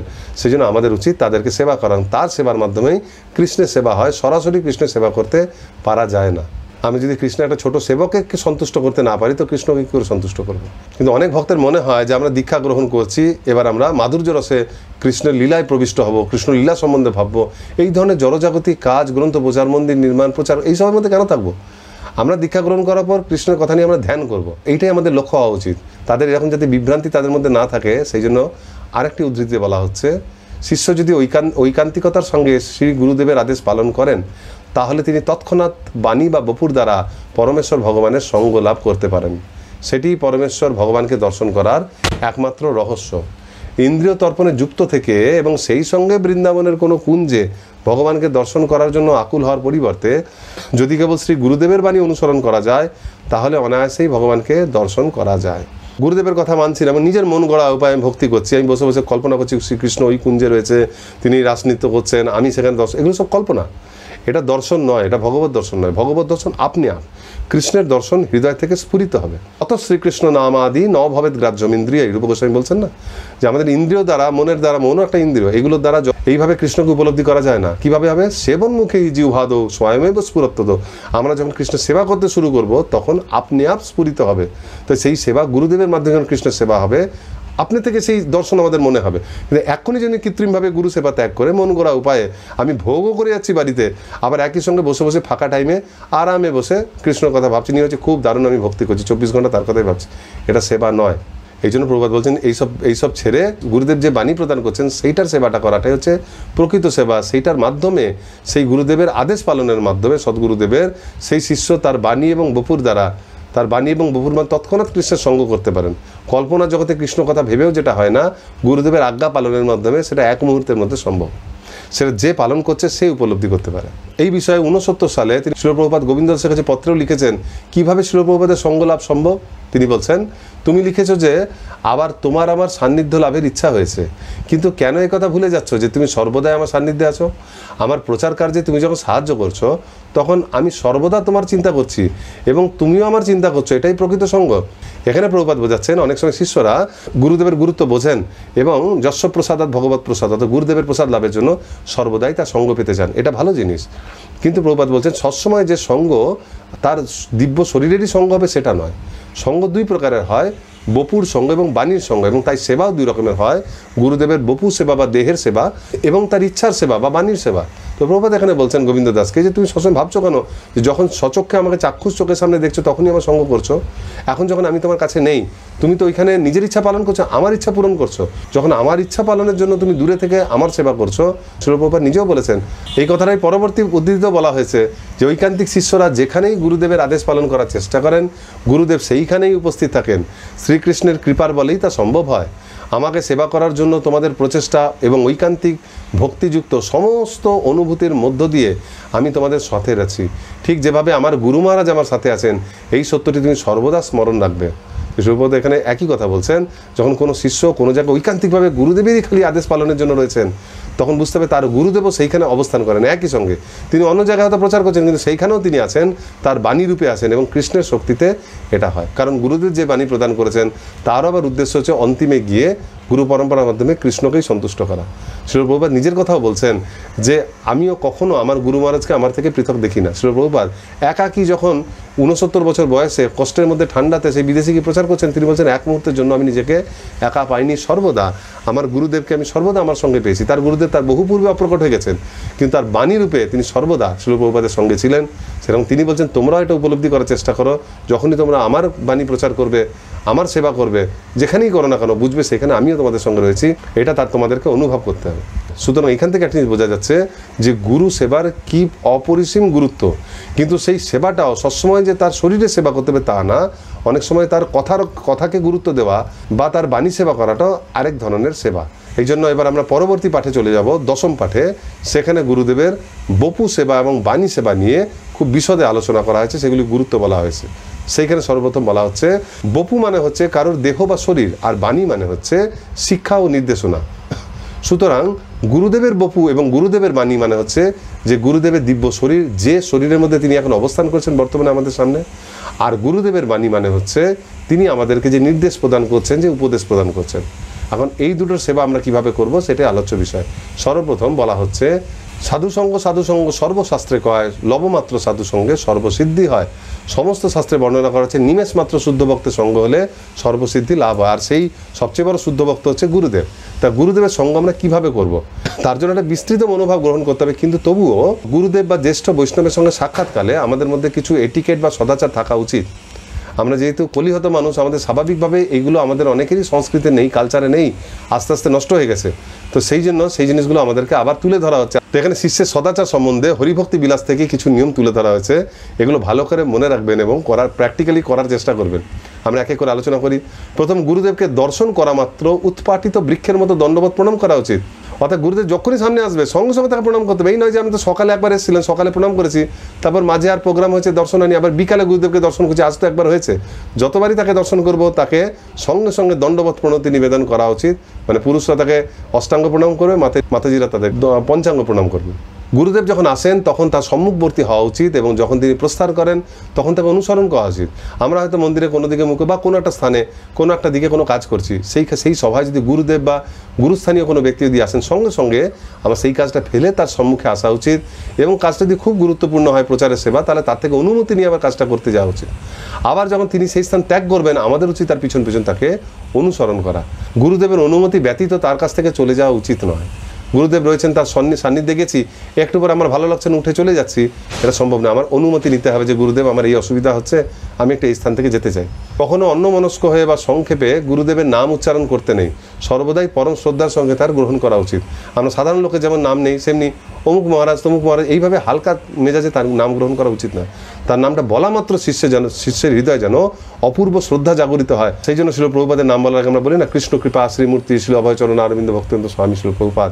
গুরুদেবের নাম বলার আগেও আমাদের বলা উচিত অষ্টোত্তর শত পরিব্রাজক আচার্য, এইভাবে তার গুরু মহারাজ এই বলে বলা উচিত। ফটাফট তার নাম বলা উচিত না। গুরুদেবের চলনভঙ্গি, কার্যকলাপ ও কণ্ঠস্বর নকল করা উচিত। এটা কোনো বৈষ্ণবেরই করা উচিত, গুরুদেবদের তো করা উচিতই নয়। কোনো বৈষ্ণবের দৈহিক জিনিসকে যদি আমরা নকল করি তাহলে সঙ্গে সঙ্গে সেটা অপরাধ হয়। পরম শ্রদ্ধার সঙ্গে গুরুদেবের বাণী ও শিষ্যের হৃদয় ধারণ করা উচিত। এটা আমরা আলোচনা করলাম। গুরুদেব যা আদেশ করছে সেটা আমাদের সর্বান্তকরণে পালন করা উচিত। গুরুদেবের দ্বারা শাস্তিপ্রাপ্ত হলে কখনো তা গুরুদেবের নিষ্ঠুরতা বলে ধরে নেওয়া উচিত নয়। অনেক সময় ছাত্রের ভালোর জন্য শিক্ষক তাকে শাস্তি দেয়, পিতামাতাও ছেলেমেয়েদেরকে ছোটোবেলায় শাস্তি দেয়। সেই শাস্তির মাধ্যমে তার ভালো জীবন, আদর্শ জীবন গড়ে ওঠে। গুরুদেব যখন আমাদেরকে কখনো শাস্তি দিয়েও থাকে, সাধারণত দেন না, দিলেও জানতে হবে তিনি আমাকে অত্যন্ত ভালোবাসেন, সেই জন্য আমার প্রতি এরকম ব্যবহার করছেন। তো সেটাকে আমার সৌভাগ্য বলে গ্রহণ করতে হবে। যেমন শিবানন্দ সেন, তিনি যখন নিত্যানন্দ প্রভু সমেত সমগ্র গৌড়ীয় দলকে নিয়ে পুরী যাচ্ছিলেন, তিনি নিত্যানন্দ প্রভুর ভোজন এবং বাসস্থানের আয়োজন করতে দেরি করেছিলেন বলে নিত্যানন্দ প্রভু ভালোবেসেই কিন্তু উপরে সবার সামনে ক্রোধ দেখিয়ে তাকে বুকে লাথি মেরেছিলেন। তো শিবানন্দ সেন সেটাতে দুঃখ নামে খুব সন্তুষ্ট হয়েছিলেন যে নিত্যানন্দ প্রভু আমাকে নিজের দাস মনে করেন, সেই জন্য স্বচরণাম্বুজ, যে নিত্যানন্দ প্রভু যে চরণ স্বয়ং শিব বা ব্রহ্মাও সবসময় লাভ করতে পারে না, সেই চরণের আঘাত আমি পেয়েছি, তিনি আমাকে কত ভালোবাসেন। তো গুরুদেবের সেই তিরস্কারকেও আমাদের সর্বশ্রেষ্ঠ পুরস্কার বলে উপলব্ধি করতে হবে। এটাই হচ্ছে প্রকৃত শিষ্যের বুদ্ধি। গুরুদেব, শাস্ত্র ও ভগবানের নিন্দা কখনোই সহ্য করা উচিত নয়। অর্থাৎ আমরা অনেক সময় বলি তন্নদপি শুনিছেন তররূপী সহিষ্ণু না। তো আমরা তো সহিষ্ণু, কেউ আমার বদনাম করলে আমি সহ্য করবো, ঠিক আছে, যতক্ষণ সে আমার ব্যক্তিগতভাবে আমার চেহারার, আমার দেহের বা আমার যোগ্যতার বা আমার মানসিকতার বদনাম করছেন, ঠিকই আছে, সেই সময় দৈন্যতা অবলম্বন করা উচিত। কিন্তু যখন তিনি এমন কিছু আমার বৈশিষ্ট্যের বদনাম করছেন যেটা আমার বদনাম হলেও গুরুদেবের সঙ্গে সংযুক্ত, গুরুদেব আমাকে গ্রন্থ প্রচারের কাজে লাগিয়েছে, কেউ আমার এই কাজটাকে যখন কেউ বদনাম করছে, আমি ব্যক্তিগতভাবে গুরুদেবের আনুগত্যে প্রভুপাদের ইস্কনে দীক্ষা নিয়েছি, কখন কেউ আমার এই কাজটার যখন বদনাম করছেন তখন সেই ক্ষেত্রে আমার উচিত তাকে তর্ক করে বুঝিয়ে তাকেও সেই দোষ থেকে মুক্ত করা। আর যদি সেই ক্ষমতা না থাকে সেই স্থান ত্যাগ করে চলে যাওয়াটাই আমাদের একান্ত কর্তব্য। গুরুদেবের মালা, বিছানা, পাদুকা, আসন, ছায়া বা টেবিল লঙ্ঘন করা উচিত নয়। গুরুদেবের দিব্য শরীরের সঙ্গে যেগুলো সম্পর্কিত, তিনি যে বিছানায় বসেন, তিনি যে পাদুকা ব্যবহার করেন, তার যা কিছু, তার টেবিল, কাগজপত্র কোনো কিছু ডিঙানো উচিত নয়। এমনকি গুরুদেব যখন কোথাও দাঁড়িয়েছেন, কোথাও যাচ্ছেন, রোদ পড়ছে, তার ছায়া পড়ছে, তার ছায়াকে মারানো তো দূর, ডিঙানো উচিত নয়। এই জিনিসটা আমরা যে সমস্ত জ্যেষ্ঠ বৈষ্ণবদেরকে সম্মান করি তাদের ক্ষেত্রেও অ্যাপ্লাই করা উচিত। যাদেরকে গুরুদেবের প্রতিনিধি বলে মনে করি তার ক্ষেত্রেও আমাদের কিন্তু তার কোনো জিনিসকে আমাদের খুব হালকা মেজাজে ডিঙানো উচিত না। এখনও পর্যন্ত অনেকে গ্রামে-গঞ্জে গেলে দেখা যায় তারা জ্যেষ্ঠ বৈষ্ণবদের ছায়া পর্যন্ত মারান না। এটা তাকে সম্মান প্রদান করান, এবং এই সম্মান যিনি প্রদান করেন তার হৃদয়ে সর্বদাই সচেতন ভাব থাকে গুরু পরম্পরার প্রতি, ফলে সহজেই কৃষ্ণ তার হৃদয়ে নিজেকে প্রকাশ করতে পারেন। তারপর গুরুদেবের সামনে পা ছড়িয়ে বসা, হাই তোলা, হাসাহাসি করা বা অসম্মানজনক কোনো আওয়াজ করা উচিত নয়। অর্থাৎ গুরুদেব যেখানে রয়েছেন সেই স্থানে বসে ইয়ার্কি ফাজলামি ঠাট্টা করা উচিত নয়। প্রসঙ্গত উল্লেখযোগ্য, গুরুদেব এখন অন্য কোনো মন্দিরে আছে, আমি দূরে আছি মানে আমি যা খুশি করতে তা নয়। আপনার গৃহে আলেখ্যর সামনে, ভগবানের সামনে সেগুলো আপনার সেবা অপরাধে পড়েছেন ভক্তিরসমিত সিন্ধুতে। তাছাড়া অন্যান্য ক্ষেত্রেও যেখানে গুরুদেবের চিত্রপট রয়েছে, জানবেন সেখানেও গুরুদেব রয়েছে, তো তার সামনে একটা অদ্ভুত আচরণ করা উচিত নয়। সবসময় একটা জিনিস খেয়াল রাখবেন যে এইখানে যদি গুরুদেব সশরীরে অবস্থান করতেন তাহলে কি আমি এরকম আচরণ করতাম? সুতরাং তার আলেখ্যর সামনেও আমার সেই রকমই আচরণ করা উচিত যেটা সরাসরি তার সামনে করব, কারণ এই দুইয়ের মধ্যে কোনো পার্থক্য নেই।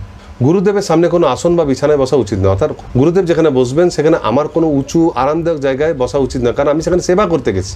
তাহলে গুরুদেব যখন প্রবচন দেন আমরা আসনে কেন বসি? তখন তো বলে আসনে না বসলে পরে শ্রবণের ফল হয় না। সেটাও গুরুদেবের আজ্ঞাতে হয়।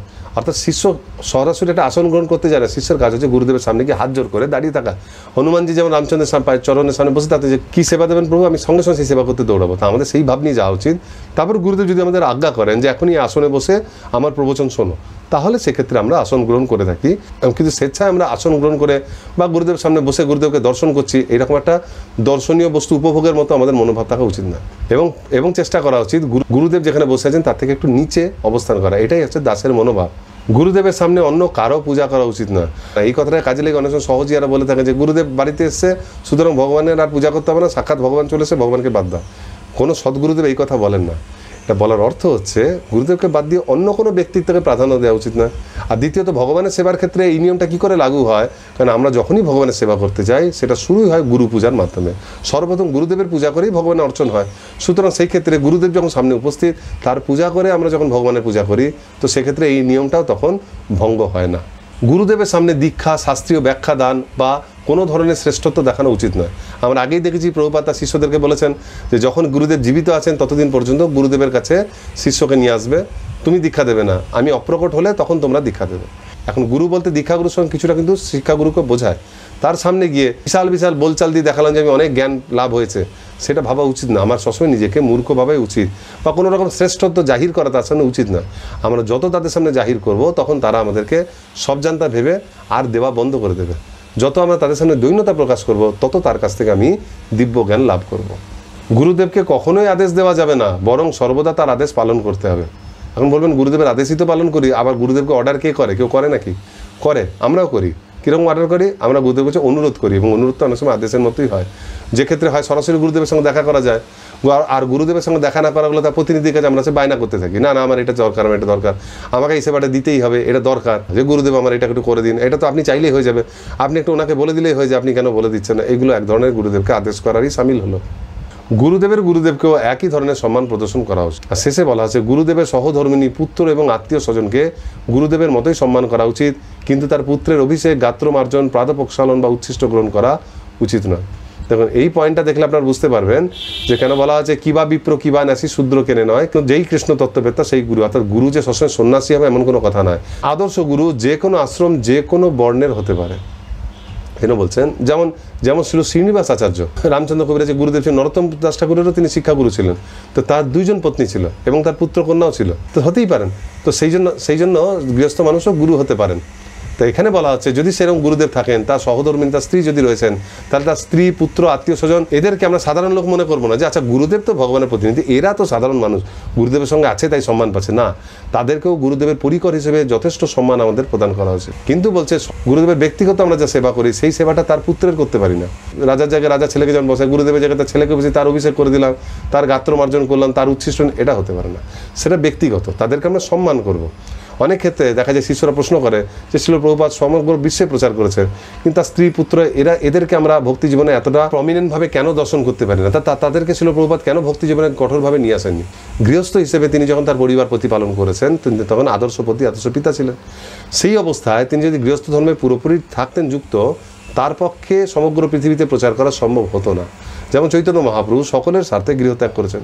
তো শিল প্রভুপাদের ক্ষেত্রেও সেই জন্য কিছু কিছু ক্ষেত্রে ভগবানের যোগমায়ার কৃপাতেই এমন ক্ষেত্রে তার বনিবনা হয়নি গৃহের সঙ্গে, যাতে তিনি গৃহ থেকে বেরিয়ে আসতে পেরেছেন। এবং এটা জানতে হবে ভগবানের ইচ্ছাতেই এই জিনিসগুলো হয়েছে, যাতে তিনি পরিবার থেকে অনেক দূরে গিয়ে তার সমগ্র সময় তিনি অনায়াসে ভগবানের সেবাতে প্রদান করতে পেরেছেন। তার পরিবারের লোকজন যদি সুন্দরভাবে ভক্ত হয়ে তাকে সবসময় সেবা করতেন এবং তিনি যদি গৃহত্যাগ করার সুযোগ না পেতেন, তাহলে আমাদের জীবনটা চিরকাল অন্ধকারই থাকতো। সে এই ধরনের প্রশ্ন করে এটা ভাববেন যে কৃষ্ণ আমাদের উপর কৃপা করে তার সংসার সুখকে নষ্ট করেছেন, যাতে আমরা ভগবত ধামে যেতে পারি। আর তার যারা আত্মীয় স্বজন, তার পরিকর, তারা বিশেষ কোনো ব্যক্তি না হলে তার সঙ্গে এত লীলাবিলাস করার সুযোগ পেতেন না। সুতরাং যারা প্রভুপাদের সঙ্গে লীলা করেছেন তারা সকলেই ভগবত ধামে যাওয়ার উপযোগী। সুতরাং তাদের সম্বন্ধে আমাদের কোনো নিম্ন ধারণা পোষণ করা অনুচিত। এবার গুরুদেবের বপু সেবা সম্বন্ধে পরবর্তী পৃষ্ঠাতে আরও কিছু প্রসঙ্গ তুলে ধরা হয়েছে। সেখানে বলা হচ্ছে, গুরু শুশ্রূষা শব্দের অর্থ দৈহিক স্বাচ্ছন্দ্য দানের মাধ্যমে ব্যক্তিগতভাবে শ্রী গুরুদেবের সেবা করা, অর্থাৎ তাকে স্নান, বস্ত্র পরিধান ও আহার গ্রহণ করতে, নিদ্রা যেতে এবং অন্যান্য কার্যে সাহায্য করা উচিত। একে বলা হয় গুরু শুশ্রূষণম। শিষ্যের কর্তব্য ভৃত্যের মতো শ্রী গুরুদেবের সেবা করা এবং তার কাছে যা কিছু আছে তা সবই শ্রী গুরুদেবকে নিবেদন করা। সেই জন্য গুরুদেবের দেহ সেবা করা সাক্ষাৎ ভগবানের বিগ্রহ অর্চনের মতোই গুরুত্বপূর্ণ এবং আমাদের সেটা করা উচিত। কিন্তু অনেক সময় দেখা যায় গুরুদেব আমাদের কাছে প্রকট থাকেন না, তা গুরু অপ্রকট হয়ে গেলে তখন তার বপু সেবা করা সম্ভব হয় না। অনেক সময় গুরুদেব প্রকট থাকলেও দূরবর্তী কোনো স্থানে আছে, তখন সেটা করা সম্ভব হয় না। অনেক সময় দেখা যায় গুরুদেবের অনেক শিষ্য রয়েছে, ফলে সেই কাজটা করার জন্য মারামারি হয়ে যাচ্ছে। ফলে তখন আমাদের উচিত যে যিনি এক্সপার্ট তাকে সেই কাজের জন্য ছেড়ে দেওয়া, কারণ তিনি গুরুদেবের অনেক বেশি সুন্দরভাবে সেবা করতে পারবেন। অনেক সময় দেখা যাচ্ছে গুরুদেবের সেই সেবাটা বেশি করলে আমার চোখে গুরুদেবের পজিশন কমে যায়, রোজ তার সঙ্গ করছি, তাকে সাধারণ মানুষ বলে মনে হচ্ছে। তাহলে সেই ক্ষেত্রে আমার বেপু সেবা থেকে বাণী সেবা গুরুত্বপূর্ণ।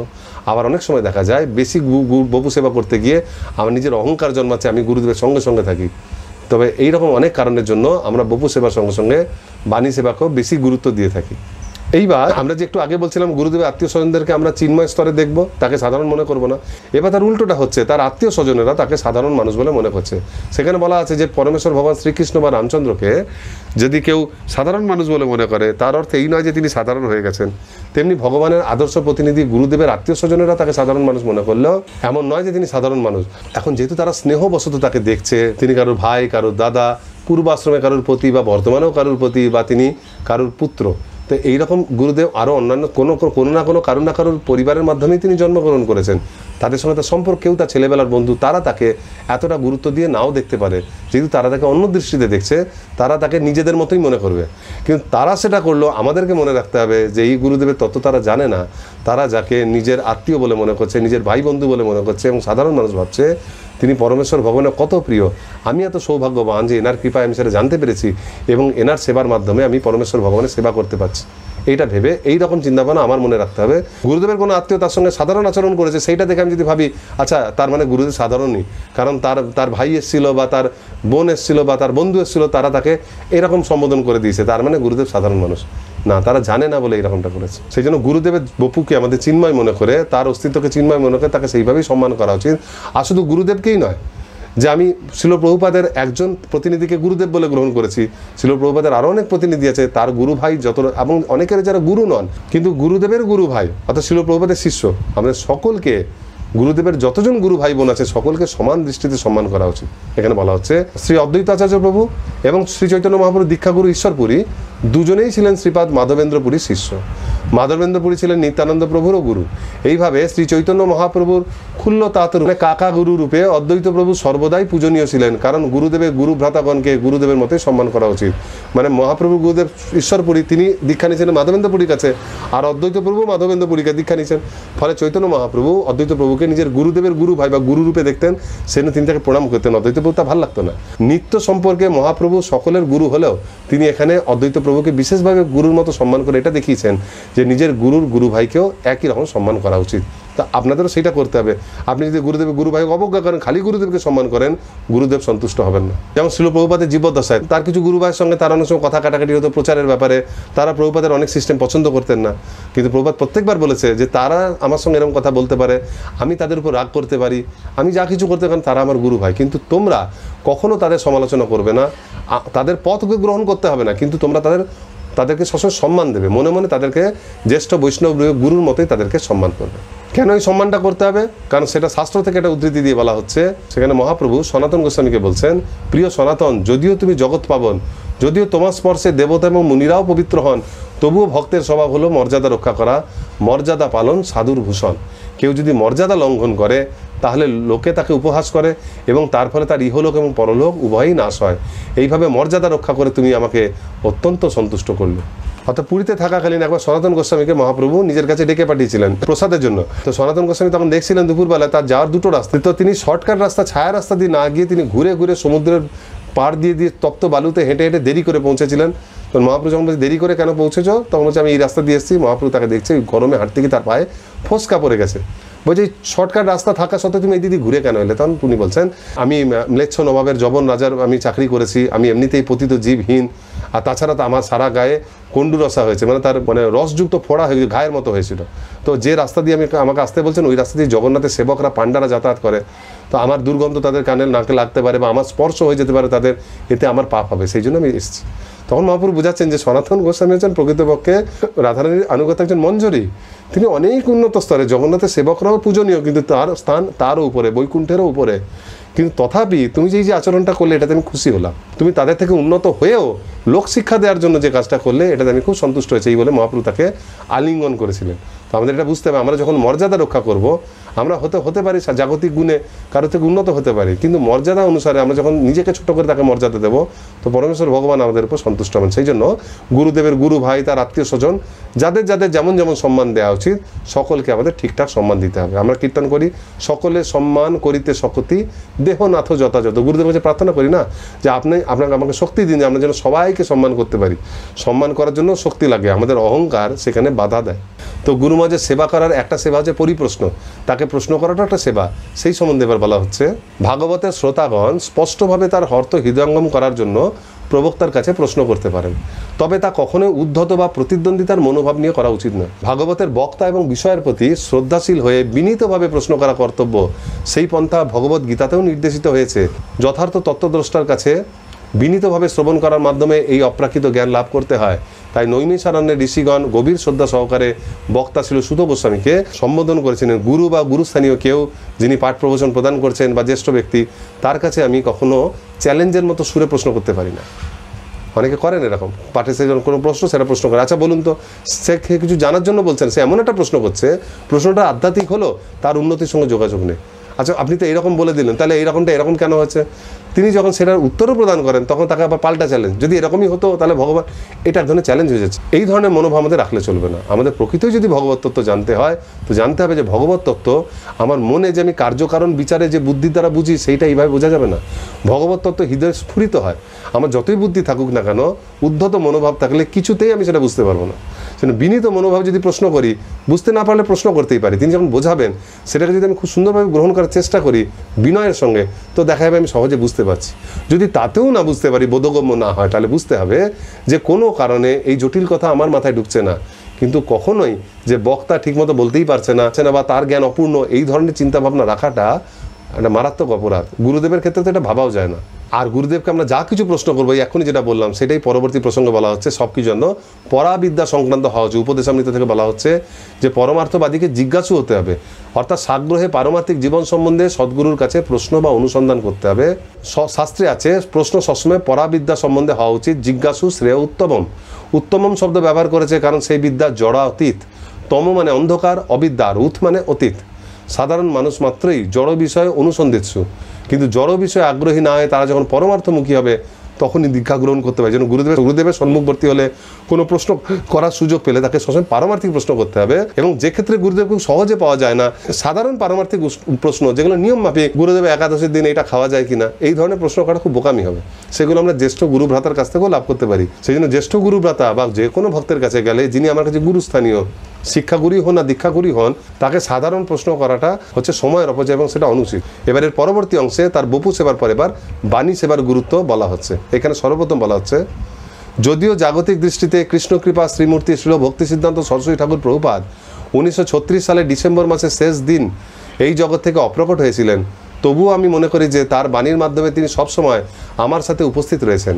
সঙ্গ দুই প্রকার, বাণীর মাধ্যমে সঙ্গ এবং বপুর মাধ্যমে সঙ্গ। বাণী মানে শিক্ষা নির্দেশ এবং বপু মানে দৈহিক উপস্থিতি। দৈহিক উপস্থিতি কখনো প্রকট কখনো অপ্রকট, কিন্তু বাণী নিত্য বর্তমান। তাই দৈহিক উপস্থিতির উপর সম্পূর্ণভাবে নির্ভর না করে বাণীর যথাযথ সদ্ব্যবহার করা আমাদের কর্তব্য। যেমন শ্রীমদ্ ভগবদ্গীতা শ্রীকৃষ্ণের বাণী। শ্রীকৃষ্ণ যদিও 5000 বছর আগে এখানে উপস্থিত ছিলেন এবং জড়জাগতিক দৃষ্টিতে তিনি বর্তমানে তার বপুর মাধ্যমে উপস্থিত নেই, কিন্তু তার বাণী ভগবদ্গীতা রয়েছে। এখানে এই কথা আমরা একটু আগে আলোচনা করলাম যে শ্রীল প্রভুপাদ বলছেন যে আমার গুরুদেবের সঙ্গ আমি কখনো অভাব এইটা পাই না, কারণ তার নির্দেশ আমি পালন করছি, তার বাণীকে আমি ধরে আছি, মানে আমি গুরুদেবের সঙ্গ সবসময় লাভ করছি। সুতরাং তিনি আজ থেকে অনেক আগে অপ্রকট হলেও তিনি কিন্তু আমার সঙ্গে আছে, আমি সেটা উপলব্ধি করতে পারি। যেমন কৃষ্ণ সরাসরি এখানে প্রকটভাবে না থাকলেও ভগবদ্গীতা পাঠের সময় বুঝতে পারি যে কৃষ্ণই বলছেন এখানে। তো সেই জিনিসটা এটা হয়, আমার চিন্তা ভাবনাটা খালি সেরকম থাকতে হবে। এখানে প্রভুপাদ কয়েকটা পয়েন্ট দিচ্ছেন, বপু সেবা বাণী সেবা কাকে বলে, অসুবিধা সুবিধা বলছেন যে বপু সেবাতে কখনো গুরুদেব প্রকট অপ্রকট, কিন্তু বাণী সেবা সবসময় চলে। এই বাণী সেবারই আরও গুরুত্ব পরবর্তী উদ্ধৃতিতে বলা হচ্ছে যে গুরুদেবের কাছ থেকে প্রাপ্ত শিক্ষা হৃদয় ধারণ করে তা প্রচার করা গুরুদেবের শ্রীমূর্তি অর্চনের চেয়ে বেশি গুরুত্বপূর্ণ। কিন্তু কোনোটাকেই অবহেলা করা উচিত নয়। মানে বলা হচ্ছে এমন নয় যে আমি তার বপু সেবা করবো না বা তার বিগ্রহ অর্চন করবো না, কিন্তু তার বাণী প্রচারটা আমাকে অবশ্যই করতে হবে। এমন যেন না হয় যে বপু সেবার বাহানা দিয়ে আমি তার বাণী প্রচার করছি না। বাণী প্রচার করাটা অনেক বেশি গুরুত্বপূর্ণ, এতে গুরুদেব অনেক বেশি সন্তুষ্ট হন।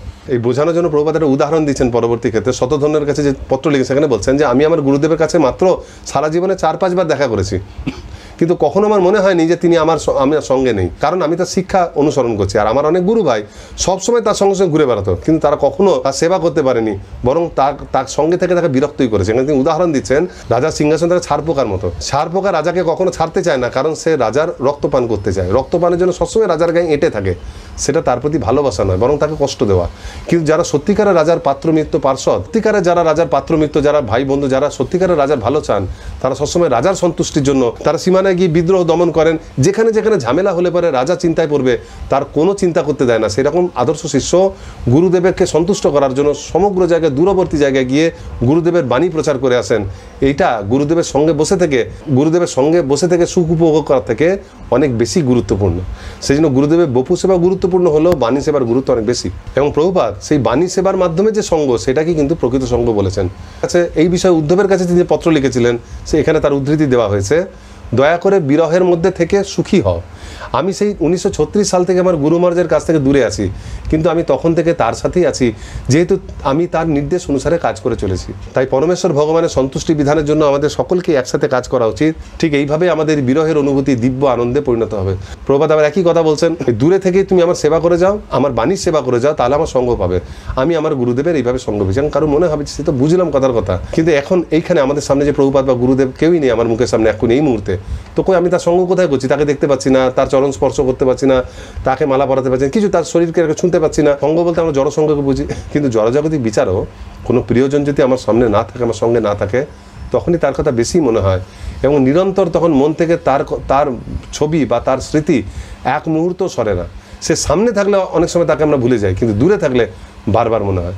এক্ষেত্রে যে ব্যক্তির কথা আমরা দূরে থেকে মনে করছি, তিনি কোনো জড় ব্যক্তি নন, তিনি ভগবানের নিত্য সেবক, তিনি তার প্রতিনিধি। সুতরাং তার দূরে থাকার জন্য আমাদের যে বিরহ অনুভূতি হচ্ছে, সেটাও সরাসরি ভগবানের দিব্য রসের মধ্যেই পড়ে। যেমন গোপীরা কৃষ্ণের থেকে দূরে থাকতেন কৃষ্ণের সন্তুষ্টি বিধানের জন্য, এবং এইভাবে তারা বিরহ রস অনুভব করছিলেন, বিপ্রলম্ব রস। আমরাও গুরুদেবের থেকে দূরে থেকে একই রস অনুভব করতে পারি, কিন্তু তার মানে এই নয় যে গুরুদেব কাছে এলে আমি ইচ্ছা করে দূরে পালিয়ে যাব, বিপ্রলম্ব রস আস্বাদন, সেইটা নয়। গোপীরা নিজের ইচ্ছায় কৃষ্ণকে ত্যাগ করেন, কৃষ্ণ তাদেরকে ত্যাগ করে গেছিলেন। ঠিক সেই রকম গুরুদেব প্রচারের সাথে যদি আমাকে দূরে পাঠায়, গুরুদেব তার প্রয়োজনে তা আজ্ঞা দিয়ে যদি আমাকে নিজে থেকে দূরে করে দেয়, তাহলে সেই ক্ষেত্রে আমি দূরে থেকেও সেটাকে গুরুদেবের বাণী সেবা মনে করব, এবং সেই সময় তার যে অভাব হবে, সেই যে বিরহ মনে হবে, সেটা আমি উপভোগ করব। এখন সাধারণ মানুষের ক্ষেত্রে বিরহ উপভোগ করা যায় না, সেগুলো কষ্টের, কিন্তু ভগবানের ক্ষেত্রে সেটা একটা লীলা। যেমন সাধারণ মানুষের জ্বর হলে কষ্ট হয়, কিন্তু জগন্নাথ দেবের জ্বর হলে আনন্দ হয়, সেটা জ্বর লীলা। সেখানে কোনো ক্লেশ নেই, সেখানে সমস্ত রসই আনন্দদায়ক। শ্রী রামচন্দ্র সীতাদেবীর জন্য যে বিরহ অনুভব করছিলেন, সেটা আনন্দদায়ক। চৈতন্য মহাপ্রভু যে বিরহ অনুভব করেছেন, রাধারানী যে অনুভব করে, সেটা আনন্দদায়ক। তো ঠিক সেরকম তাদেরই প্রতিনিধিরূপী শ্রী গুরুদেবের সঙ্গে যে বিরহ রস আস্বাদন করা, এবং সেই বিরহ রস আস্বাদন করতে করতে গুরুদেবের সেবা করা, সেটাও একরকমভাবে তার পরম সঙ্গ করা। সে বাণী সেবা করছে মানেই যে গুরুদেবের সঙ্গ করছে না, তা না। এইভাবে আমরা দেখলাম বাণী সেবা আনলিমিটেড। শিষ্য নিজের ইচ্ছা মতো দীর্ঘ সময় ধরে যে কোনো অবস্থায় যে কোনো স্থানে করতে পারে, সেটা চলতেই থাকে অপ্রতিহত। কিন্তু বপু সেবার ক্ষেত্রে জাগতিক বিচারে কিছু লিমিটেশন থাকে।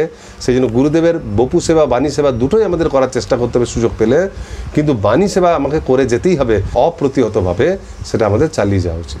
তো আজকের এই পাঠে আমরা গুরুদেবের সেবা এবং গুরু পূজা, দুই প্রকার সেবা, বপু সেবা, বাণী সেবা এবং গুরু পূজা আলোচনা করলাম। পরবর্তী পাঠে আমরা এই তৃতীয় অধ্যায়ের 11তম পাঠ গুরু ত্যাগ সম্বন্ধে এবং তার পরবর্তী বিষয়গুলো নিয়ে আলোচনা করব। হরে কৃষ্ণ।